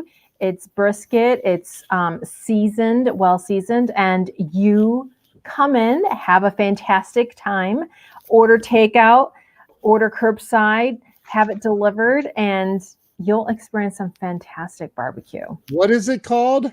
Jim and Nick's barbecue. Jim and Nick's. Like Jim in. Like GYM or JIM? JIM. So Jim and Nick's barbecue is Jim is the father, James. All Jim and Nick. Yeah. And Nick is the son. Mm-hmm. And so they started the concept. Just like Ken and Glenn. Yeah. Maybe we're going to start selling barbecue next, Ken. Oh. We should. What do you think? Ken and Glenn. Ken and Glenn barbecue. Yeah. I should ship out Jim and Nick's to everyone, and we can eat it and talk about it at the same time. Yes, fans, Jim and Nick's. So they don't have it in Minnesota, but I'm just going to say that if we had gotten into the weeds earlier to say it was two names with the letter N in between, I think it would have shortened the whole story, as opposed to just Jim and Nick's, Jim and Nick's, Jim and Nick. Come on, Jim and Nick, Yasmin. Jim and Nick, Jim and You Nick. just Is said that what it like sounds 6 I'm times. thinking like Jiminy Cricket. So Joe, do you feel that the circuitous path is the path that was walked to get to the solution? Correct. I was thinking we went to Jim and Nick's via the equator to come all the way back around. Yeah. Right. Bruce knows what I'm talking about. We flew through Atlanta to get to what Jim and you Nick's. should do is ship some Jim and Nick's barbecue to all of us so we can sit here and I will joyfully do that. And the Let's put a doorstep. date and a time. I'll send Jim and Nick's to y'all, and we can eat it, and we can like talk about Jim and Nick's perfect. over Ken and Glenn. Love it. It seems like if they're all over Charlotte, which I just saw somebody post that, we should go there and take Jeffrey Gittimer out for Jim and Nick. Why don't we? So let's take a nice Anywhere, literally. Jewish boy. Let's take a nice Jewish boy out for Jim and Nick's. For pork. I don't think that'll go Pork over ribs. well. Yeah. No, we'll feed him beef. We'll keep it They'll do kosher. Does Jim and Nick's have beef? Yes. Yes. Okay. Yes. And I think Yasmin's excited about that. I know. Let's We'll Sorry. get Jeffrey to buy. That was Hold on, I'm really going to turn good. myself down. Hold on. I thought it was great. I was like, you see that? Right now Jennifer's What'd you scared. say, Joe? I just turned myself down. Yes. I said she was really excited about that. Did they have beef? Yes, we do have beef. Okay. All right. So what was I our don't- topic? Where's the beef? We're way off topic. Where's the beef? Who says we have to be on topic anyway? Right? No, Yeah. I just said what was our topic. We didn't really have. We have been like we've covered a lot of topics already, and We gave the option to the 90 ladies. Ask I'm the not audience. sure. Ask the audience for a great topic. yeah, I want to talk about Jim and Nick's barbecue. Yeah. All right, let's go 'Cause now I deeper. want some. I think we What should are go the back to what is ingredients the in that? junk that Ken's eating. Let's go back to that. Do you want to hear from the CEO? I don't know. Like, what do you want to know? What's in the barbecue sauce? Oh. Yeah, can you read all the ingredients on that? Probably Ooh. secret I sauce. bet it's top secret. Don't touch that, Yeah, Joe. she's giving away secret information. Don't touch. Uh, Look, I hear that all the time, I swear. Pam says We're the there's no Seinfeld such show of the thing internet. on topic. yes, Pam. That is true. The Seinfeld show of the internet. It kind of is. Yes. Fancy Pants, I friggin' miss you. How long are you gonna be in Minnesota? You said you I were really gonna tell thought she us was how you talking to called me, but yeah. So She's talking to someone who now is residing in her former state of residence. Yeah. Well, they're my old stomping grounds, Minnesota. Oh, who? Yes, Ed. Probably Tell 'em yes, we referencing sent you. Minnesota as somewhere where somebody stomps might not be the best reference for Minnesota these days. I'm just saying. Wow. So when you go there, you need to Wow. say, I'm No, with I'm just Ed. saying. I'm just Hey, saying, Leah. referencing Minnesota as stomping ground. Probably there are better word choices than that. Right. You know Glenn, what? what does that mean? Well, think about it. Think about the news, and you'll see that maybe we could refer to Minnesota as something other than. Minnesota? What's wrong Yeah. with stomping in Minnesota? Hey, Did I miss Hey, something? Let's change subjects. Enlighten us. Yasmin, say Minnesota. I love the way she says that. Minnesota. Minnesota. Ask There you somebody go, if they'll Jennifer. get- There you ask go. somebody. Ask somebody if they will pour you a soda. No, So, a pop. so I'm a Ken pop text girl. me, will you say something inappropriate so we can get off this subject? Okay, Ken. I got you, bud. Oh, we went from barbecue to stomping. All right, so what are we talking about? Let's Pulled- get on topic. Pulled pork. Huh? Pulled pork. You're killing me, Jennifer. You're Oh, Let's killing talk me. about all these text messages that I'm getting from political text messages. Are you guys getting those on your cell phone? Like they hijacked my cell phone number? Yeah. Yeah. Am I the only one that is getting all these crazy? Am I the only one who knows that text messages come on their cell phones? I just want to point that out. All I can tell you is that my cell phone, I've received 8, now 9 invitations to choking conventions around the country. That's awesome. Um, Awesome. Joan Anton, are you getting those same invites, my love?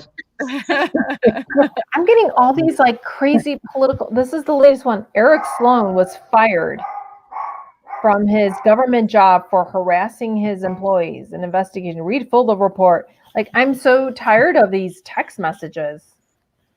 I'm just getting hijacked politically, and I'm so tired of it. No, I agree. I got a text message from an Uber driver, evidently, who said, make sure you vote yes on this platform to make sure I can stay an Uber driver without, becoming an employee. But yeah, I got 3 or 4. I answer them all back because that's just who I am. So I get, will you please vote for this? Can they actually count on your vote? And I go, Republican or Democrat? Okay. And then they'll answer back and they'll go, this is the school district. We don't have that. And I'll be like, oh, lies. All lies. Then I'm not interested. Right. I say, well, you just lost my vote for your inability to answer my question. Well, you've just hit on a topic that is a kind of a nerve for me, and I'd like to see if maybe it's a nerve for any of you, or maybe I've just become semi-sensitive as I've gotten older. But I have to tell you, one of my few pet peeves, I only have 4, and this is one of them. I can't stand when people tell me to vote for their kid in something. And I'm like, and I get it all the time because I'm an actor. They'll go, my kid's in a talent competition and I want you to vote for them. I'm like, well, I'll tell you what, I'll watch the competition. And if your kid is the best one in it, they'll get my vote. Wow. All the qualifications. No, I mean, because first of all, if you can tell somebody who to vote for, have you not completely ruined the whole process for the other kids? Because now, if you really think, I'm not joking about this, guys. And now it becomes a popularity contest. That's awesome. Now it's about who knows the most people. And if you know a lot of people, then you get to tell people how to vote. That's and why I kids will win admit to you, I think I've crushed some people because I went and watched the competition they were talking about and then voted for the one that I thought was the best instead of doing as I was told. Oh my God. What are you reacting to? I want you to know, Glenn, you're being serious and I'm the only one taking it serious, which is completely ironic. It's because Glenn will only vote for his group. I am being very serious because I think in general, this isn't a political thing. This is about the concept of voting. You don't tell someone to vote for your daughter because sometimes your daughter sucks. Sometimes your son sometimes your kid is the worst out of 12. The worst out of 12. And I've been told to vote for your kid, and that's not fair to the kid that broke his ass or her ass to be the best.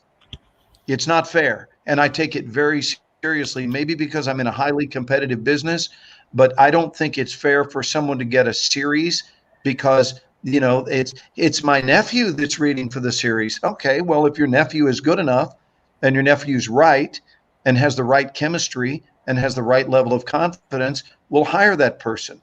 But I'm not going to vote for your kid because he's your kid. That it destroys the whole idea of a competition. Now it's just popularity, and it's people doing what they've been told to do so that they can keep the peace with their family members.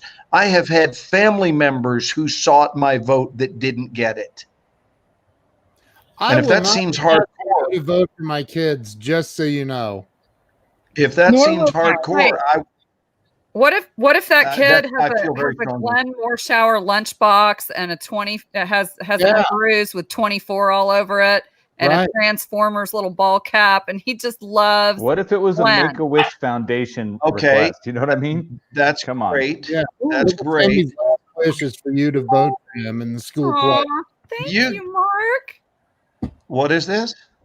Oh, sorry. I was thanking Mark. Oh, okay. No, I'm just trying to answer your question. Certainly, if the kid has a Morshower lunchbox, it would lead me to believe that maybe he takes his acting seriously, like I do, or she. And then I would want to see what game they bring. But just because he's got my lunchbox is call it peculiar. He's not getting my vote, even if he carries my lunchbox. Okay, can I chime in? Because then that means my vote can be purchased. And there's no such thing as a free lunch in Hollywood. Okay, Right. as the recipient of, as a person in a contestant situation where there are votes required and things of that nature, yes, it's a silly popularity contest. It's using and exploiting contestants to try to get the word out about a competition or an organization or, you know, things of that nature. That's what it is. But the truth of the matter is, if anyone knows, these voting things are they're not worth anything because it's talent. It's your talent and your essence that wins it in the end. Just FYI. Right. Well, and here's the damage. Here's the downside of an inauthentically set up competition is that these kids wrongly walk away with the assumption that they're the best. Unfortunately, absolutely. And it turns out that they're not the best. They're the most popular. And they just won a talent competition that they didn't actually deserve to win. So listen, I only set it up as one of 4 pet peeves I have. It is one. Thank God I only have 4, but that's one of them. See, I know that Jan is a pageant winner too. She won a bikini contest or a. It's NPC Masters Bikini Bodybuilding. Thank you. Yes. Round of applause. Yes, I will share my trophy with you. Wow. Yeah. Oh, she's bringing it. And tell him how old you were. This is my trophy.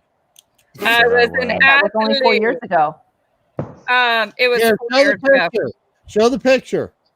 Show the picture. Well, hang on. You know what? I do have a large picture right here. Right back. She says it like we wouldn't believe it. Come She on. has like a sheet cave. Come on. Look. Oh my God. Yeah. Look at that, huh? Holy smokes. Your before picture looks better than me right now. Well, for you, I do have the same suit, though. C-sections I have the and a same suit. Yeah. hysterectomy. Yeah. Here. Yeah. 3 C-sections and a hysterectomy. Well, that was 3 months after my hysterectomy. This was 7 months to the day of my hysterectomy. Mm-hmm. And this was a year later. Wow. Dang. At 49 years young. Really? You know what? That's friggin' awesome is what that is. That is Glenn's really still is. not voting for You you, too Jennifer, could but be you know. sparkly bikini and hooker heels, Yasmin. Come on, girl. Do it. I will You guys want to see my trophy? Hooker. You said hooker heels. I want to see your trophy, Kellyanne. This is the only thing I've ever won. I want to see it. Okay, my trophies are packed up, but It's the fifth grade. It's a 5th grade science fair. That's awesome, though. I would have been very jealous. Do you realize you almost crashed into the door behind you and knocked the statue in half? The only reason I didn't put my Enneavu up is because it always falls on my head. So I hope this is okay. It's fine. Kellyanne, I want to applaud your 5th grade award. Yeah. That was a tough year for everybody. Kellyanne, competition. I love it. Joe said that was a tough year for everybody. Everybody, 5th grade is tough. All the politics in 5th grade, it gets tough. And you're awkward. It's your awkward years. And Kellyanne, you just owned it like a boss. Even after my teacher asked me if I was sure that I was spelling my name correctly. They're like, "Are you sure you're spelling your name that way?" Well, yeah, I've been spelling it this way for. Hey, people could have lied to you. You were young and impressionable. You don't know. Hey, Jennifer, when you held up that picture, I'm gonna confess something. I scanned it very quickly, and I went to the last shot of you on the right. Immediately, I looked over to that mini bar that I have over there that has some candy bars, and I passed. I just passed. You look so fine in that picture that you just saved me probably $8 for a Kit Kat. So thank you. Now, if you watch my live for today at the gym, I showed what 10 calories worth of work is to burn off 10 calories. It's not fun. That was on your live feed today? Mm-hmm. Yeah, I did a Facebook Live with my trainer at the gym. I had kind of a health issue. We'll just put it that way, because that's a whole nother live for later. Yeah. But after my competition, and gained 30 pounds and went and saw 6 specialists. It's a long story. And but anyway, Ken can tell you about it some other time. You can tell it. I don't want to tell it. Who wants to hear that right now? It's too long. Hold on. Saturday Night Live. Put a 1 up if you want to hear. Drop a 1. Hey, I want to hear it. That's what we say here on this show. Drop a 1. Okay. Well, listen. We're having fun. It's kind of a Debbie Downer story. Hey, can you not hear me? It's got a happy. I can hear you, Ken. Go ahead. Go ahead. Actually, we could all hear you, Ken. We're just choosing not to. Yasmin can relate to this. So. Oh, okay. It's similar. So anyway, just tell. Okay. So I'll try very hard to give you the short version. So I dropped the 1. I stepped off stage looking like, where is it? This. Mm-hmm. If y'all can see that. It's like a mirror for me. Yeah. When I stepped off stage looking as good as I did with my little first place trophy, I got judges' feedback, and one of them said, "Work on your cleavage." And then fast forward, I'm talking to my posing coach, because now I was qualified to go to Masters Nationals in Pittsburgh and potentially go for my IFBB pro card in bodybuilding. And I was basically also then sort of not really told, just suggested by my posing coach that I've got a good booty, but that my waist is not super narrow. I have no hips and no waist. So I'm kind of built like a box, but I've got a booty. And in bodybuilding, you twist to kind of give the illusion of a narrow waist, and you want the boobs to balance with the booty. Just saying. And so she said, if you want to get your pro card, I'm just being real with you, you're probably going to have to go get a boob job. So for my 50th birthday, happy birthday to me, I went and got breast implants. Ching. Within 3 months, I'd gained 10 pounds and started having weird kind of pains when I would work out, where I just thought I was pulling tendons or joints, wasn't really sure. Fast forward, I'll just make it a quick story. A year later, I could not even hardly bend over at the waist to tie my shoes, put on leggings. I had gained almost 30 pounds. I had hip to hip pain that was so bad some days I could barely get out of bed. I had this huge brain fog. All the joy got sucked out of my life. I think it was the only time in my life when I was literally suicidal at some points. And I really chalked it up to menopause. I thought, this is just menopause. I had the hysterectomy back in 2014.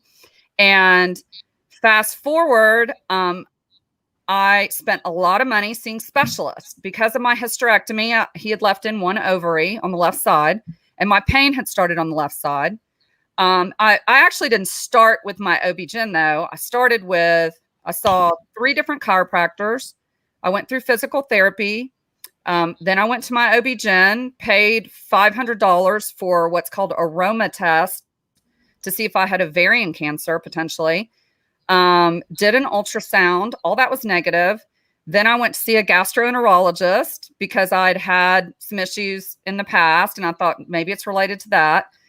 That was all clear, but she sent me for an MRI of my pelvis. That was clear.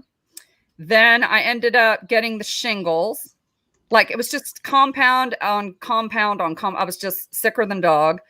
Had scheduled to get my implants out finally in December of 2018, but canceled it due to the shingles. And also because I really, in the back of my mind, was thinking breast implant illness is not a real disease. There's no way.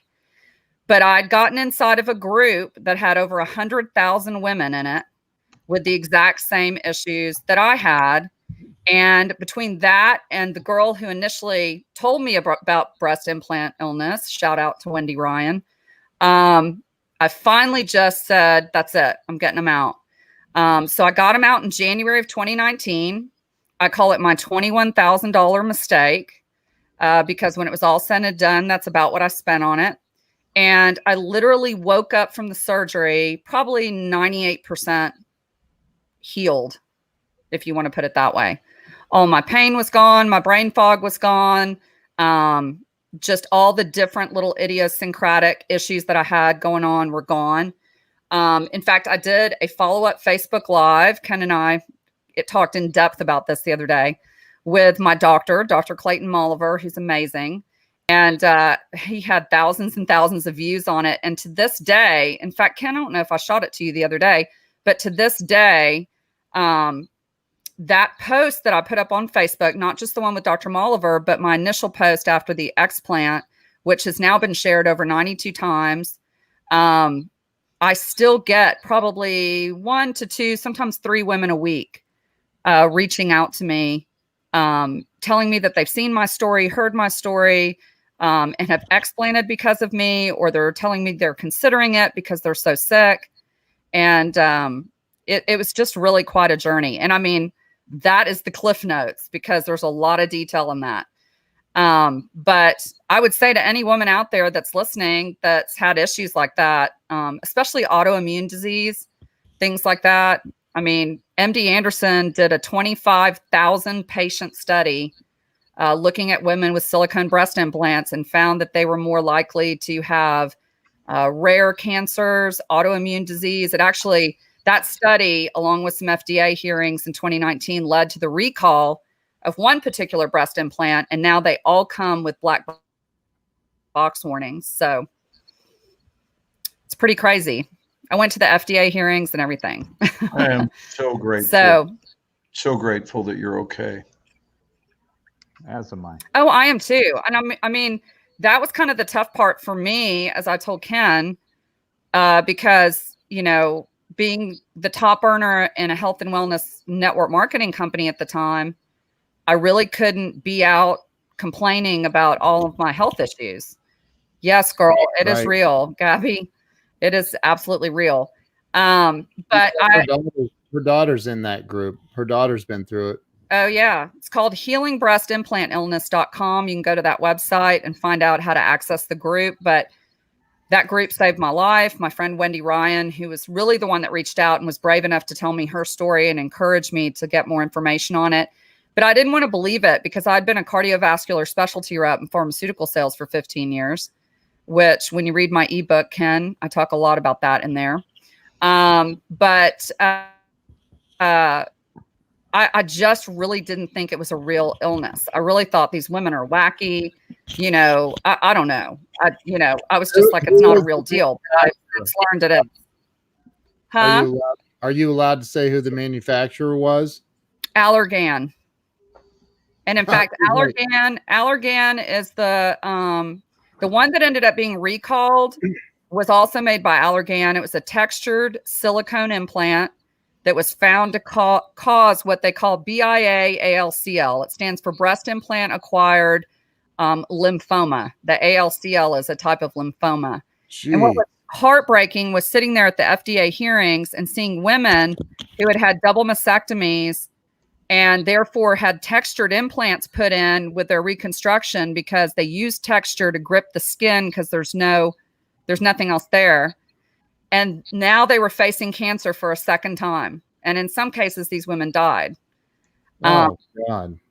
Yeah. Mentor too, Gabby. Mentor was definitely put on the spot. When I was at the FDA hearings, the two companies that were under fire by the FDA were Mentor and Allergan, and mainly for not doing follow-up studies to some of the issues that were brought out in the 1990s like they were supposed to. So lots, and I mean, that's a huge topic that really deserves like a 2-hour live. But anyway, way to put a damper on the party, Ken. No, That's our story. I want to point Ken out that I wasn't in the comments to make inappropriate comments because I'm live on the screen, but John Bonzor was making them for me, and I'm just grateful that he's out there. He's out there lowering the expectations of the audience. So wow. I appreciate your story, Jennifer. As having a double mastectomy, and at the advice of my doctor, my plastic surgeon, he recommended silicone. And I'm a surgical nurse, and I know the silicone versus saline debate, and we have to talk a lot of patients about it and the scare about silicone. And he was so adamant about it. So I believe I'm a Mentor manufacturer silicone implant patient. So I don't, fortunately, I don't feel really any different than pre-implant. Yeah. Not to say that I won't, but it's definitely something on the back of my mind. So I appreciate you sharing your story. And well, here's what I've got to say about that too, because this is where, it's kind of funny because Ken even said, my business coach up here in the whatever corner you're looking at here, right, left. Oh, wow, you should, build almost not a brand around it, but start a group and blah, blah, blah. And I just said, it's been tough. It's been a hard journey because with my medical and pharmaceutical background and really wanting to know the science behind it and them not really knowing what causes it, because really they still don't know. There's a lot of conjecture out there and a lot of, theories. But like even my own doctor, who's a professor at UTMB, he studied under Dr. Thomas Cronin, who is the father of the breast implant, very knowledgeable man, former Army physician. I mean, he and we felt like we were like Nancy Drew and the Hardy Boys trying to figure out what is this, He even did a full panel of blood work on me, thinking it was inflammation in the blood, maybe elevated C-reactive protein or something like that. In fact, that's part of why I canceled my first surgery is because when he got all that back, it was negative. And I was like, how can all these physicians tell me I'm so healthy and my panels are all coming back as nothing's wrong, but yet I'm in this horrible fog. I'm extremely kind of depressed. It wasn't really depressed, but just no joy, like in anything. Didn't have a lot of drive anymore. And I always used to say I felt like a sniper was shooting at me. Some days I would wake up and be in extreme pain. Other days I was fine. But to go from being where I was at in 2016 to where I was just 2 years later, there was no other explanation. And so people asked me, they said, oh, so I guess when you went through that surgery, because I did an en bloc capsulectomy after having them only 22 months, which that's pretty aggressive. That's where they take all the scar tissue capsule. I mean, my doctor, not to be TMI, but he said he was up in my right shoulder, literally scraping scar tissue off my shoulder. Wow. And my Facebook post, I buried it so it wasn't front and center in case kids were watching. But the doctor, shot a picture of what he took out of me. And that was all the scar tissue that had formed trying to fight those things after 22 months. And I'm not saying that to scare you because ironically, I have a lot of good friends who have implants and they're fine. I mean, I hate those women. I'm kidding. But I mean, I'm like, really? I mean, they have no reaction to theirs. They love theirs, you know, whatever. But, you know, there's a lot of theories around the silicone with all the, you know, they make silicone out of metals, palladium, lead, cadmium. And so some people think it's a metal allergy. Some people think that it's a genetic inflammation marker that causes you to respond. The more woo-woo people think it's because it's in your thoracic cavity and it kind of blocks that heart energy that can be measured 6 to 14 feet out of your body. There's all kinds of weird theories around it, right? So why I don't really fit in with the breast implant community that's against them is because I believe we're individually designed. And for some women, it's been a lifesaver. And for others, not so much. So would I recommend that? What's the percentage of women that actually have adverse reactions to it? You know, they don't really know because they think a lot of women suffer in silence or don't know that what they are enduring is a result of their implants. Because if you look down the list of symptoms for breast implant illness, it mimics and mirrors many autoimmune diseases. And that's what, at the FDA hearing, that's what the MD Anderson physicians, as well as world-renowned endocrinologists, were standing there talking about, is that it's difficult because a lot of women chalk it up to menopause, hormones, stress. I mean, wow. Yeah, I'm sure they're in the discovery just like you were. Yes, and just not really sure what to attribute it to. Yeah, and my whole reason, because I explained it in January, and as Ken knows, kind of the secret part of my story is that I got a really bad MRSA infection, and I had to go back in for emergency surgery a week later, which scared me to death. But I was on a plane, man, not even 2 months later to fly up to be there at the FDA hearings.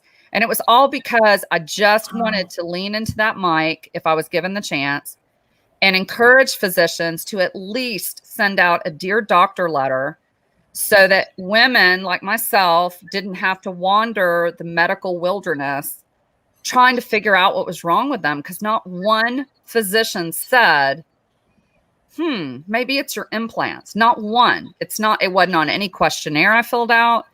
Nothing. And many doctors think it's BS. I mean, that seems like a pretty big oversight to not even have that be there as a question.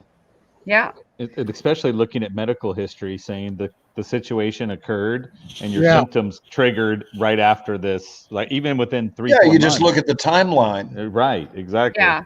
I mean, friends, whether we're ingesting or implanting anything foreign in our body, I think we all have to be cognizant that we're going to be ready for a reaction or be ready for your body to fight for homeostasis, for it to go back to what normal is for it. I think we have to know that. May I suggest expanding that even further and say that same dynamic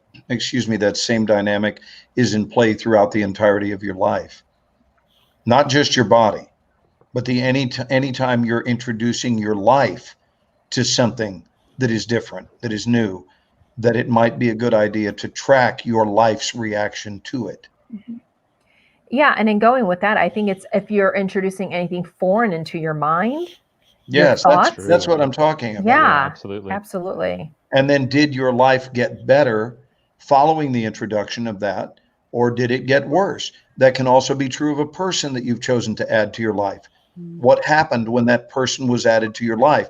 On the timeline, did things soon thereafter begin to get better and move you more into alignment, or did things begin to fall apart because there's an out of alignment situation? I think that it's all connected. That was a great point. I removed him. And I'm sitting over here listening to Glenn, and I was like, "Hey, I just got dropped out of it." Yes, I guess I was not aligned. I'm saying, I'm right. the person. Yes. I think that was great insight, Glenn. I mean, that is what I call that is the Morshower power, in my opinion. Is you always bring the 32,000-foot bomb of wisdom. Yep.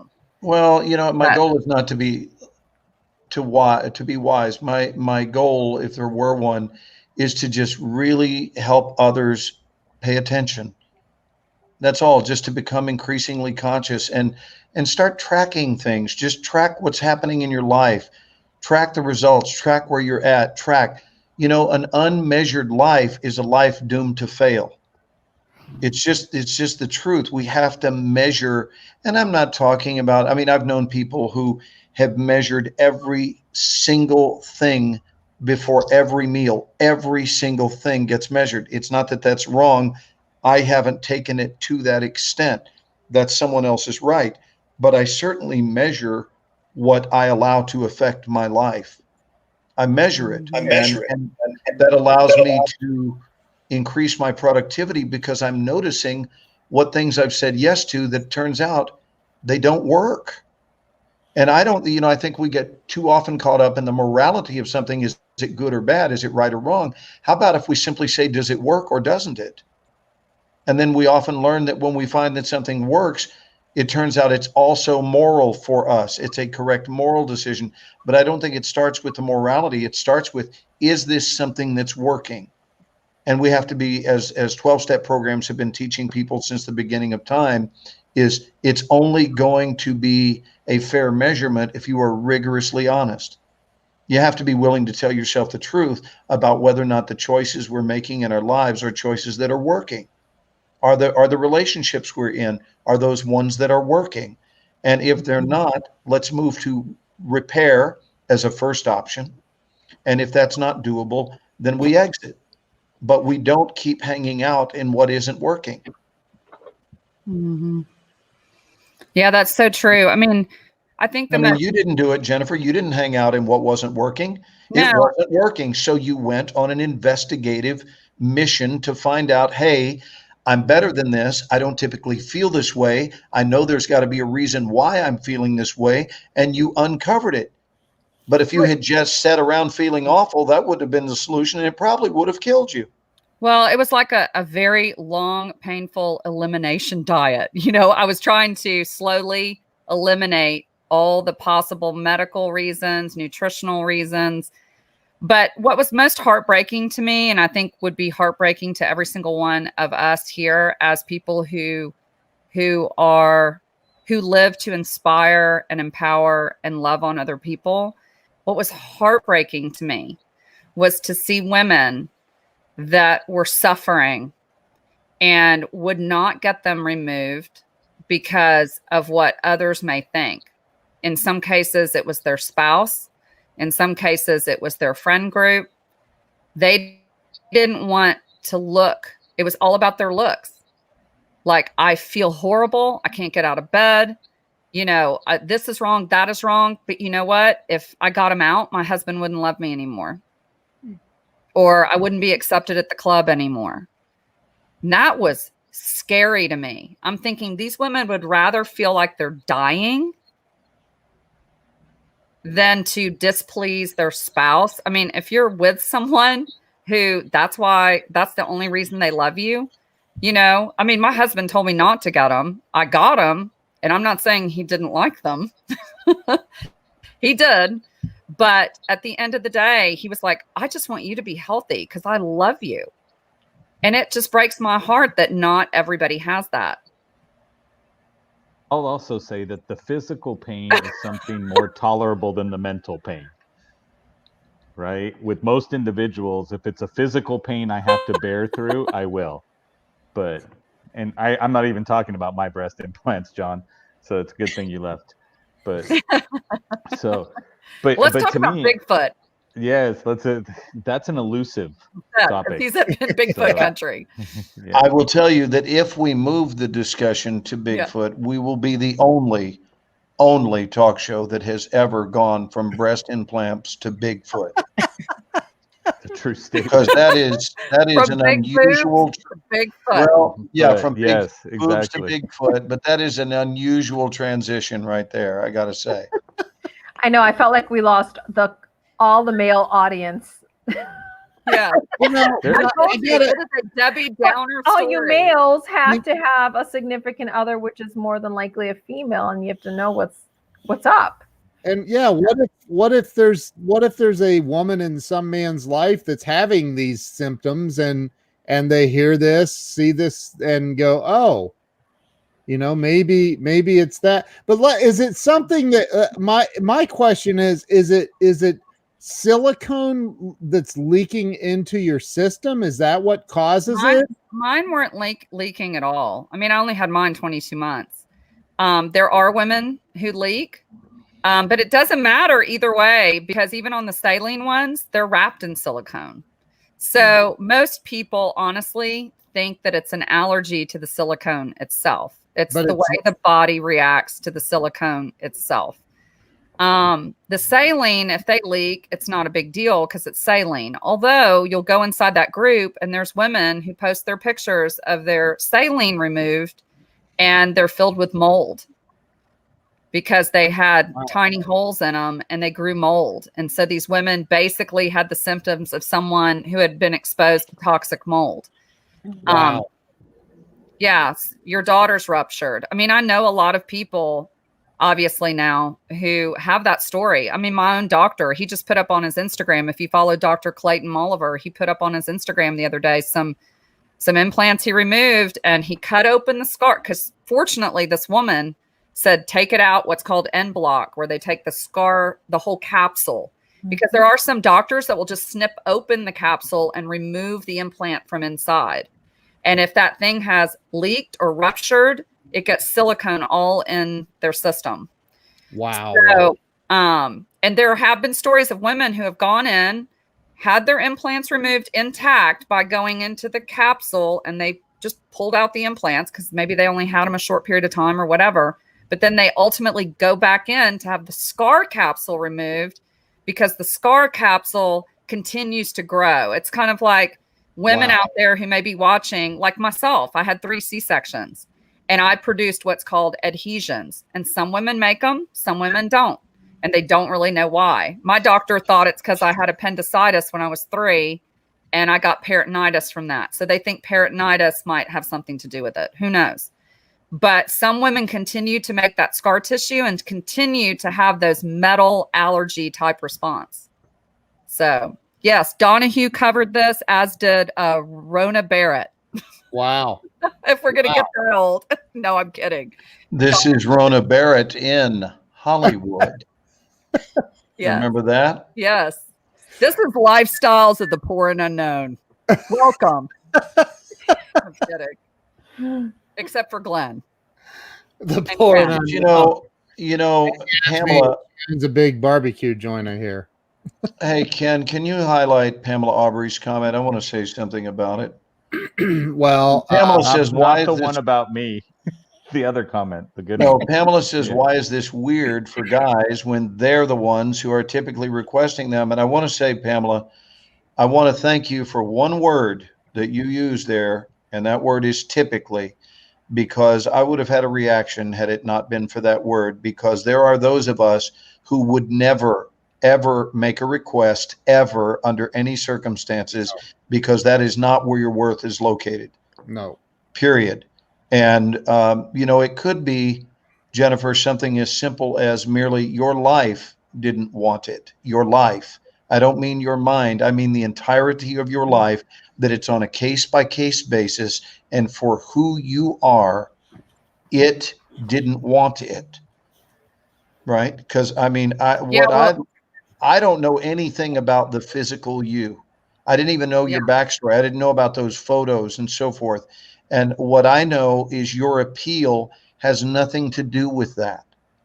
And congratulations. I mean it, though. Congratulations on having won those awards.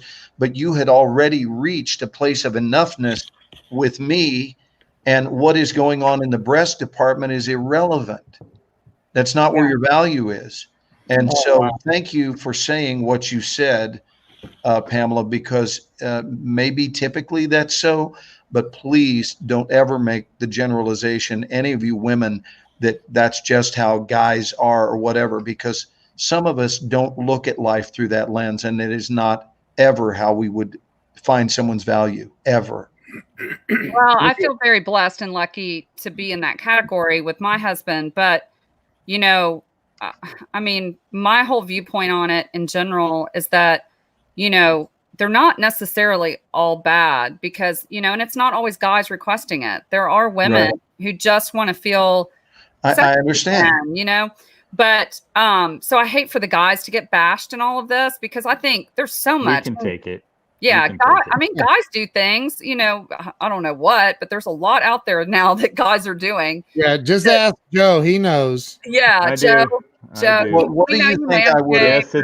It's a potato in my bucket. What do you think I would have said to my wife if she had said, "I'll sure love you more if you can go get some hair, like the hair you used to have"? Right. When I've seen your hat, Glenn. But now now that the hair you used to have has gone, you sure don't seem to have the value you once had. I would have uttered the 4 words, then take a hike. Yep. You know? Well, I do want to say, and I'm not getting paid to endorse this woman. In fact, I don't really like the woman that heads up all of this, but healingbreastimplantillness.com saved my life. Healingbreastimplantillness.com. Go now, get in their Facebook group. You'll be glad you did. Charles Coachman. Charles. Yes. Yes. That was beautiful. Charles. Hey, Yasmin and oh my God. I just saw what Gabby wrote. Yeah, look at that.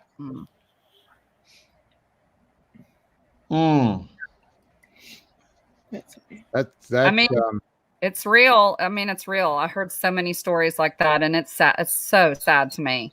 Leanne said my husband never accepted the fact that mine were gone, was the beginning of the end, and we ended up divorcing.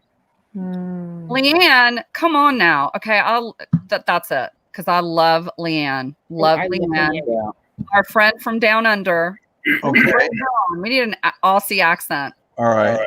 I didn't know how late we were going to go, but however late we were going to go, we're going later now because Daddy's fired up. Listen, I want to say this. What is it you love? What is it you love when you love someone? What is it we're loving? Why do we choose someone? Why do we spend time with them? How in depth is it? How quickly is your relationship going to fold? What is required to get it to cave in?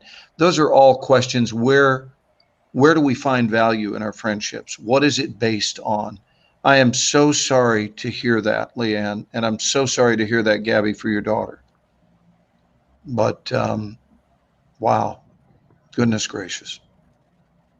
Yeah. I'd have to say there had to be more before that, because the connection couldn't be that genuine. So does that mean if you got in an accident and lost a leg, is it the same thing? Right? The answer is, well, no, I can't be around you anymore. So when I look at it, I say, like Glenn was saying, it's got to be more of a connection than just the physical connection to carry you through the relationship. I agree. Yeah, well, because in first place, that changes as you get older anyway. Correct. You know?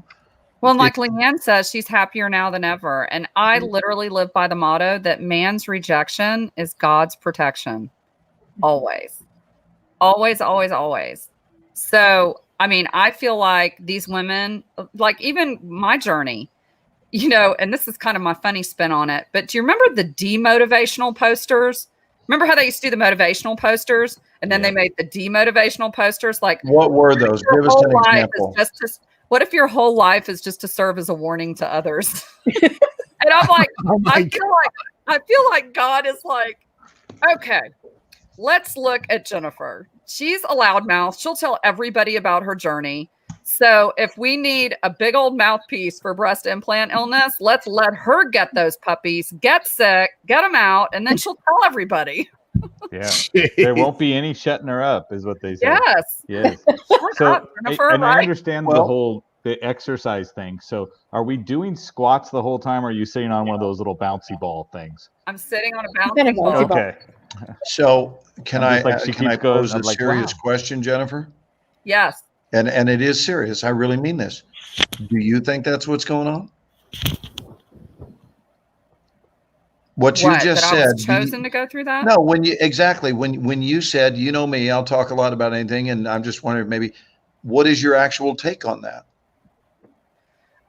Well, my actual take is I'm fine with that. I mean, I am a warrior. I mean, I am. I mean, I kind of viewed the whole thing as an adventure looking back, you know, which is part of why I didn't want to build some kind of big brand around it or live there, because I do feel that a lot of the women that are wrapped up in that community are, and I don't want to hurt anybody's feelings because there's some amazing women, and this is not stereotypical of all of them. I'm just saying I really feel for these women, because if they eventually stop using implants and go to something more biodegradable or natural or whatever it is, and there's no longer this issue, I think some of these women aren't going to know what to do with themselves or what their excuses are going to be, because they live in that victim mindset all the time, you know? And I mean, I heard so many of them be so bitter about, well, I got them in and now my insurance won't pay to get them out. And I'm thinking, well, I mean, you chose to get them in. It's cosmetic. I mean, I could kind of see why insurance wouldn't want to pay to get them out, because they're kind of like, we're paying for your mistake. But I also see the anger behind it in saying, well, I didn't know what I was getting into. But I will say, when you're there and you're signing off on everything, and I'm sure Yasmin can say the same thing, they hand you a stack of paperwork this thick that tells you pretty much that, you know, you're going to grow 3 heads and there's the possibility of whatever, you know, I mean, it's all this horrible adverse event. Even if it only happened to one person, it's in that stack of paperwork, but nobody reads that. Everybody's just in there usually with their husband. Woohoo, I'm getting boobs, you know, and they don't read that. So, I mean, I'm, you know, as coaches, I take the tack that at some point too, we have to take accountability and responsibility for the fact that we did or didn't read that fine print, or that we did or didn't cancel that surgery, or that we did or didn't choose to listen to the warnings. Yeah. For example, they have black box warnings now on silicone implants, right? Who sees that? Not the patient. I mean, that box is getting cracked open when the patient's out cold on the table. Yeah, that's true. They're not reading that black box warning. So my only thing, like I said, is I just wanted physicians to be educated about the response, the potential response to these implants, so that when somebody like myself comes in their clinic, they can keep me from spending $7,000, $8,000, $10,000 on specialists to try to figure out what's wrong. So Jennifer needs to run for president of the breast implant illness removal. No.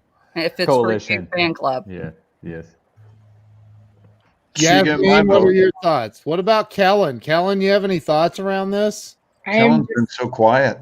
Well, I'm just, you know, I'm in awe of Jennifer's story, and you know, she talked to me a little bit when we talked the other day, and I think it's so important that she gets the word out, because she is the mouthpiece to help somebody that is going through something like that and has no clue why they don't feel, you know, because it's such a hidden diagnosis. And Sophia. Oh, that's cute. But yeah, no, I'm proud of you for telling your story tonight. Oh, well, thanks. We all are, dear. We all are. You're frozen. She's frozen now. Who? Oh, Jennifer is, yeah. You know, speaking for the guys, we are smart enough to keep we're smart enough to keep our mouths shut, largely because we respect the fact that there's a different language being spoken here, and we respectfully are listening and learning, frankly. And you keep saying Debbie Downer. It's like, if you help one person tonight figure out what's going on, that's not a downer. That's awesome. That's amazing. Well, I mean, it's weird though for me, because when I posted my story, I got bombarded with a lot of women that I'd never met in person. I'm not their doctor. I don't know anything about their situation. And a lot of them explanted because of my story, which was, I guess, good and bad, because I didn't know how to feel about that. I don't want women just running out and butchering themselves, right, quote unquote, to just because of what happened to me. You know, I want them to be smart about it. I want them to weigh all their options. I want them to talk and get both sides of the equation. and just use discernment. You know, you've got to use your own intuition. I say this all the time, obviously, but God gives you your own fingerprint for a reason, right? And that's not just about your gifts and talents. That's about what's good for you may not be good for everybody else. So I think you're just giving people information to make a decision, to make to have an option. I mean, I didn't take it as you telling people to butcher themselves up. I took it as, you know, this could be what's going on, and you should get this checked out and get educated and make the decision yourself.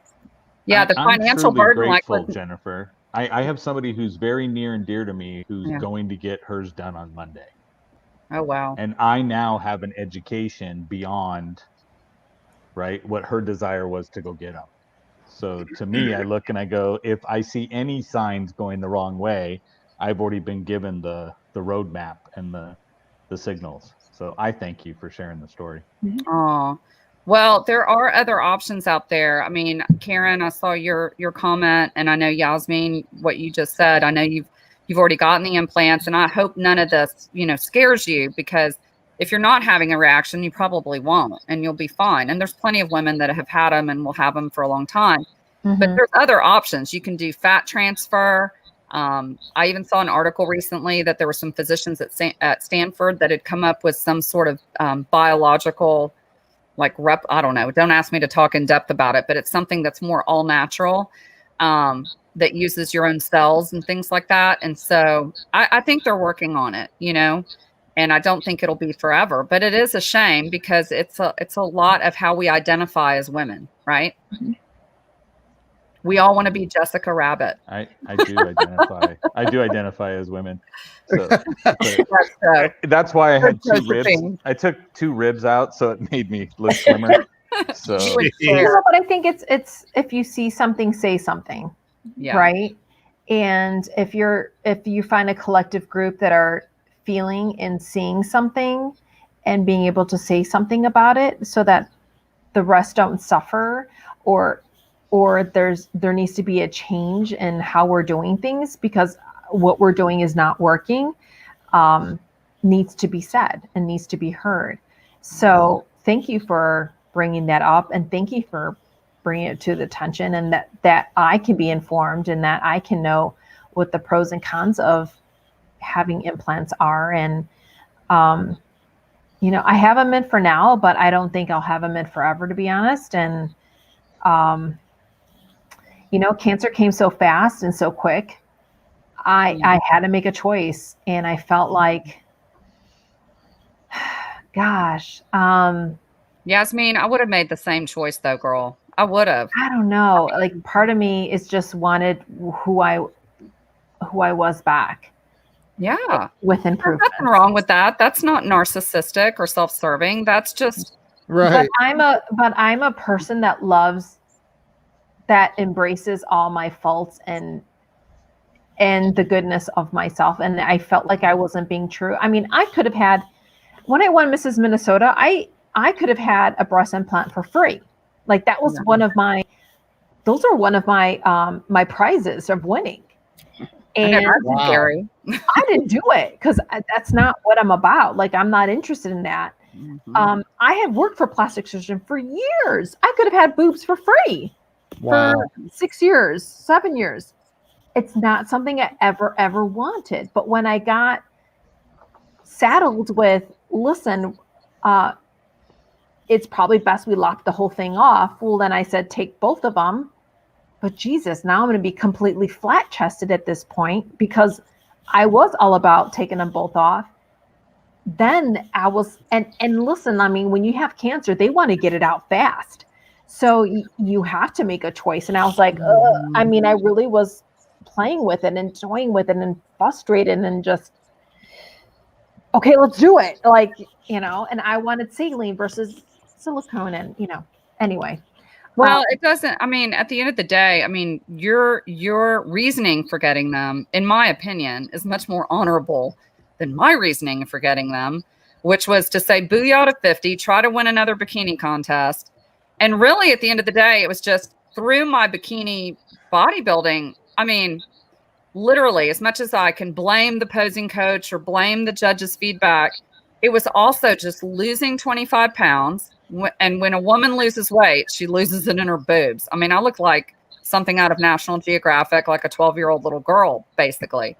And when we would go to tan, like at Masters Nationals, and Joe will say something inappropriate about this, but it's a bunch of naked women bodybuilders standing in this room that they've taped off with, a hotel room that they've taped off with sheets and plastic. And we're all naked right next to each other while these people spray tan you with 3 coats of spray tan.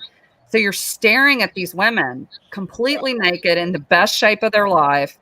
And the majority of them have boob jobs and they look amazing. They're like works of art, right? I mean, you guys know, guys know. And so as a woman, I'm standing there like, whew, and I'm about to be 50. I need a boob job. I mean, I had no excuse. I wasn't cancer. It wasn't anything. It was like, sign me up, So, you kind of feel stupid after the fact. I'm sorry. I'm still stuck in the spray tan room. Did you say something after that? Yes. No. I'm like, I'm on monster.com So trying to in look the for pageant job world, applications. we hop in the shower and someone sprays us in the shower stall. Yeah. And then the maid will come in and be like, why is my shower brown? Yeah. Why is the shower brown? They sprayed us in hotel rooms, and then we had to wear black pajamas and bring our own black sheets to the hotel to sleep on the day before the competition. I had 3 coats of spray tan. It's pronounced Morshower, not brown shower. Brown shower. Just want to clarify. But I'm thinking that's a Dr. Seuss book waiting to happen. Right? More shower, brown shower. Could also be a triple X-rated movie at this point with the spray tanning and the naked. This is why Jennifer and I get along. Oh my God. It's the only Dr. Seuss book that reads best at 10, 2, and 4. That was a Dr. Pepper reference. Thank you so much. Tip your waitress. He's here all week. Thank you. What, are you watching TV? I'm watching this TV, this show right here. Well, he's looking. I know he's looking off. I'm looking up at the score because it's the 9th inning, the bottom of the 9th. Oh, So he is watching TV. The answer is yes, Ken. But I'm not watching it. I'm here and listening. But I looked up to see because my Dodgers are winning by 1 run at this point, and there's a half an inning left. it's okay. Glenn, Man. the answer is And yes. Joe, I blame you for my good friend Sophia Stavron down there. I who just call loved her comment right now, and I was like, Yeah, yes, my I'm Greek projecting. goddess. I'm projecting. Yes. Yes. You made my mean, Greek if I was- goddess get all Did nasty now. Sophia really just say golden shower? Yes. Sure did. If I That's was Ken, Sophia, I'd be though. That's pissed why I right love now. her. Thank you. Thank you. Hilarious. Oh my God. Ken, are you pissed? Okay. You know, here's the thing: the sensitivity of implant diseases followed by a reference to a golden shower. That's the Ken and we Glenn had show brown right there. showers. We Yeah. had brown showers. That's the Glenn Ken and shower- Glenn show. We That's had more the essence showers of the and Ken and golden. Glenn show. Yes. And Bigfoot. Let's go back to Bigfoot. Big And time. if this show were on Thanksgiving or Christmas Eve, it Oh. wouldn't change a thing. It would be the same way. That's Ken true. and Glenn Springer show. That's true. Do we know What's the anything? score now, about- Glenn? I saw you looking. What's the score? Just tell us. No, it's 7-6 in the bottom of the 9th with 1 out, and the Rays are up to bat. So if they don't score a run in the next 2 outs, the Dodgers will be ahead 3-1 in the World Series. And we know that no team in history has come back from a 3-game deficit except maybe Boston the one time they won. Yeah, and they were down 3-0 and won 4 straight. Mm. That was incredible. That was pretty good trivia thing for a guy who doesn't follow sports. But it's the Well, one thing I can I- contribute. I cannot put Robert Brooker's comment up on screen. I'm Oh, sorry. geez. Kellyanne, Wow, it's Booker. nice to attach a face to the name, dear. I'm glad that you jumped on with us so we could see you. I'm so excited to be on with you guys. I love you all. Well, Thank you, dear. Robert Brooker said he was a butt guy up there, and Yeah, he did. believe it or earlier. not, sometimes they put in silicone breast implants for Brazilian butt lifts. And there were women at the FDA hearing that were there to complain about their Brazilian butt illness. Right. God. They're the ones From that the sit same really thing. tall in the chair. They're the ones that are always this much taller than the armrests. Yeah. Yeah, that's what I'm sitting on right now. Is a You're Brazilian right. A Brazilian butt lift. Deep fly ball to Really center buoyant. field and snagged. 2 outs. 2 outs now. 2 outs. 2 outs. Oh, Ken, my shirt came today. My capitalism shirt. Oh, did it? Where's mine? Mine hasn't shown up. Oh, you got one of I the used Jeffrey mine. Gittimer red shirts? I ordered several. Hey, some guy on Gittimer's stream this morning, some dude said, he said political correctness. I went to the doctor today and they asked me as I was filling out the questionnaire, do you identify or what do you identify as? He said, I'm never going back. Like, Wow. what? I went to my doctor and they had me fill out new paperwork or something. And he said, what do you identify as? Okay, so Well, let's talk about that topic for a minute because It used to be male or female, and it was 2 boxes, and it was fairly simple. Now we've got like 19 boxes. Yeah, you guys want to talk about that? Decide. I am. I happy. do want to. I do want to talk about this because here's what I don't get. So when I was having my children all those years ago in the 1990s, early 2000s, there was no gender reveal. Now there's gender reveals, but yet we can't talk about gender. Yeah. Right. You should wait until the child's Puppy 8. talk. I like that. You can't do a gender reveal till they're 8 and they're old enough to decide which gender they're going to be. Don't get me started on that. Did you guys hear that? Yeah, everybody being new watch to Atlanta, I have to establish myself with so many doctors, so many schools, so many forms, all this. It is insane. It's male, female, and there are like 2 more options after that. Like, No, there's not. yeah. For your There's just kind male or of female male and anymore. kind of female are the other 2 for your boxes. children. Yeah. And myself, yes. What are the other options? The other, I'm trying to think off the top of my head. It's Kind of male. Foghorn kind of Leghorn. female. Foghorn Leghorn. Scooby Doo Do or you Shaggy. identify as a rooster? yeah, it's a I series, remember- it's a gender like 4 boxes to Karen said it. Karen said non-binary. Non-binary. There it is. yes. That. Yeah. It's don't the opposite of binary. Do you remember when it said? Thank hold you, on, Joe. The great Joe Ingram, the great clarifier on the planet today. What in the world is cleared it all up. non-binary?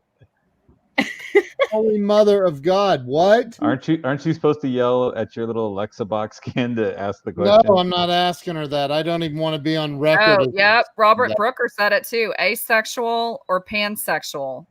What? Let me Okay. offer this. Let me What offer are this the quick. things? Let me offer this quick update. The count is 1 and 2 now. 1 and 2.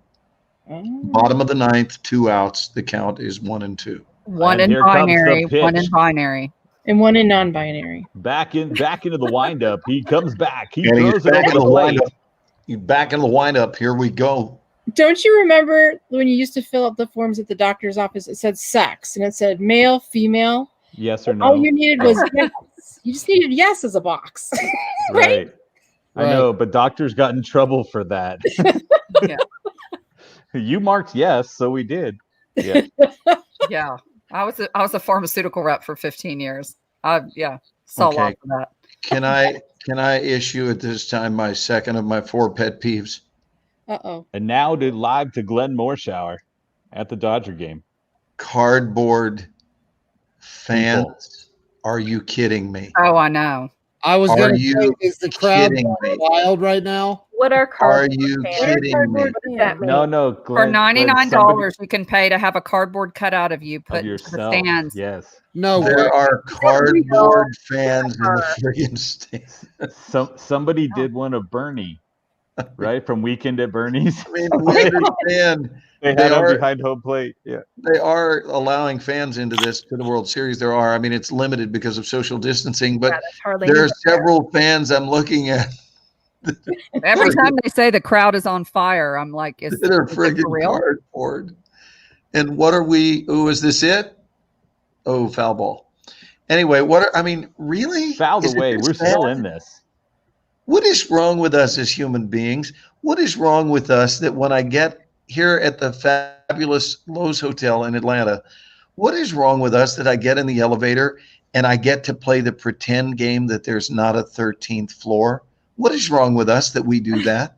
I mean, we pretend we're grown people and it says 12, 14, 15, 16. And so as long as we don't tell it that it's the 13th floor, then it doesn't know. So we're just going to mark it down as the 14th. I think there could be evidence that that's what's wrong with us as people, is we come up with these insane things and then we create fear around them. Wow. Cardboard cutouts and no 13th floor. Really? We know they're not real fans. We can see it. Not one of them has gotten up to have a beer. How about this? I walk into Skyline Chili for lunch today. Yes, I went to Skyline to celebrate my vote. Congratulations. Skyline Chili, if you've never had it, you've missed out on life. I'm just going to Don't read the ingredients. Don't go to Cincinnati without having it. It's there. Anyway, so I walk in, and as soon as I walk, I see the sign "mask required." I'm like, bite me. I walk in, and very first thing, the chick way back across the restaurant goes, "Sir, do you have a mask?" And I go, "Nope, I can't wear them." She goes, "Okay, just go over there and have a seat." I'm like, it was 4 steps from where I was standing. I mean, it's like a diner. These places are like little diners. And there's but you were standing. One other couple there, and there's nobody else around me, just the people in the open kitchen area.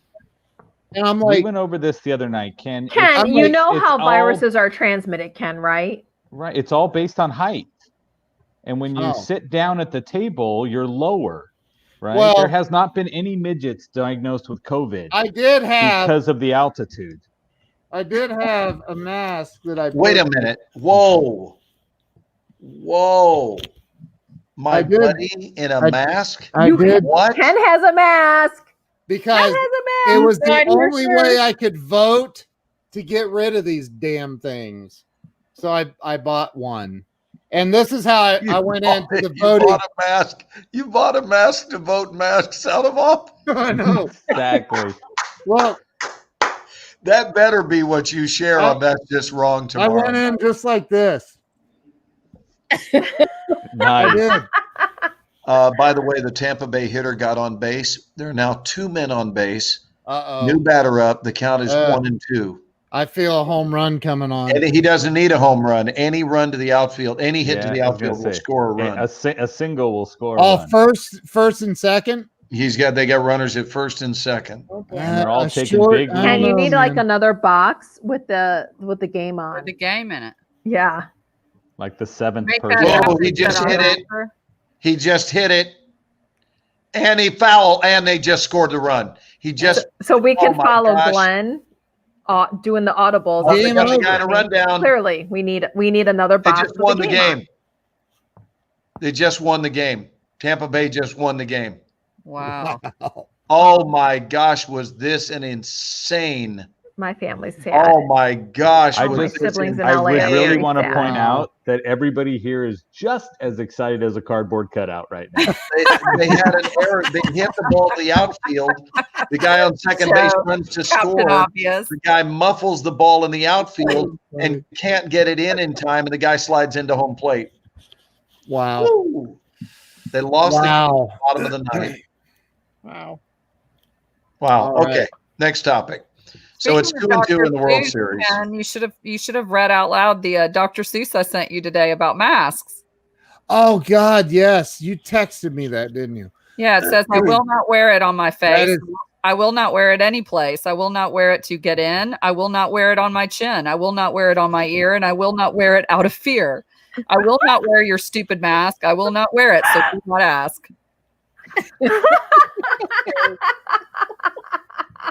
Here, I'm sharing it on my. That's Dr. Seuss. Oh my God. Yeah, he came out of retirement to make it. There it is. I still think the last line should have said "kiss my something." Yeah. I think it would have rolled better. Yeah. Kiss That's my ass. hilarious. Yeah, Exactly. that's hilarious. Mm. Yeah, that was good. So, I think we're topicked out. We've been on So for let's call 2 it a night. hours. I and know, you 39 guys, minutes. 2 hours and 40 minutes. Holy cow. Yeah. Well, it's only 11:30 here, so Only Oh, yeah. 9:21 in here. Atlanta. 9:21. 9 o'clock over here for us. It's what only time is it 9 for communists. Japan?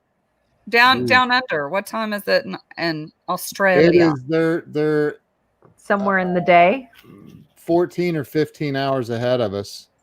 Whoops! Oh, I wow. was right back in the tanning room again. Sorry. Okay, I'm back. Oh, jeez. All night in my sleep, I'm just going to be doing this. Jennifer and Kellyanne, Turn. Jennifer and Kellyanne and Joe and Yasmin, thank you all for blessing us with the gift of your time. Oh, thank The you. only thing we wake up with less of every day. It is an irretrievable gift. Thank you for your generosity. We love you. Thank you. Absolutely. Thanks for having me. Well, we Love love you y'all. guys. And reciprocated. Thank you so much.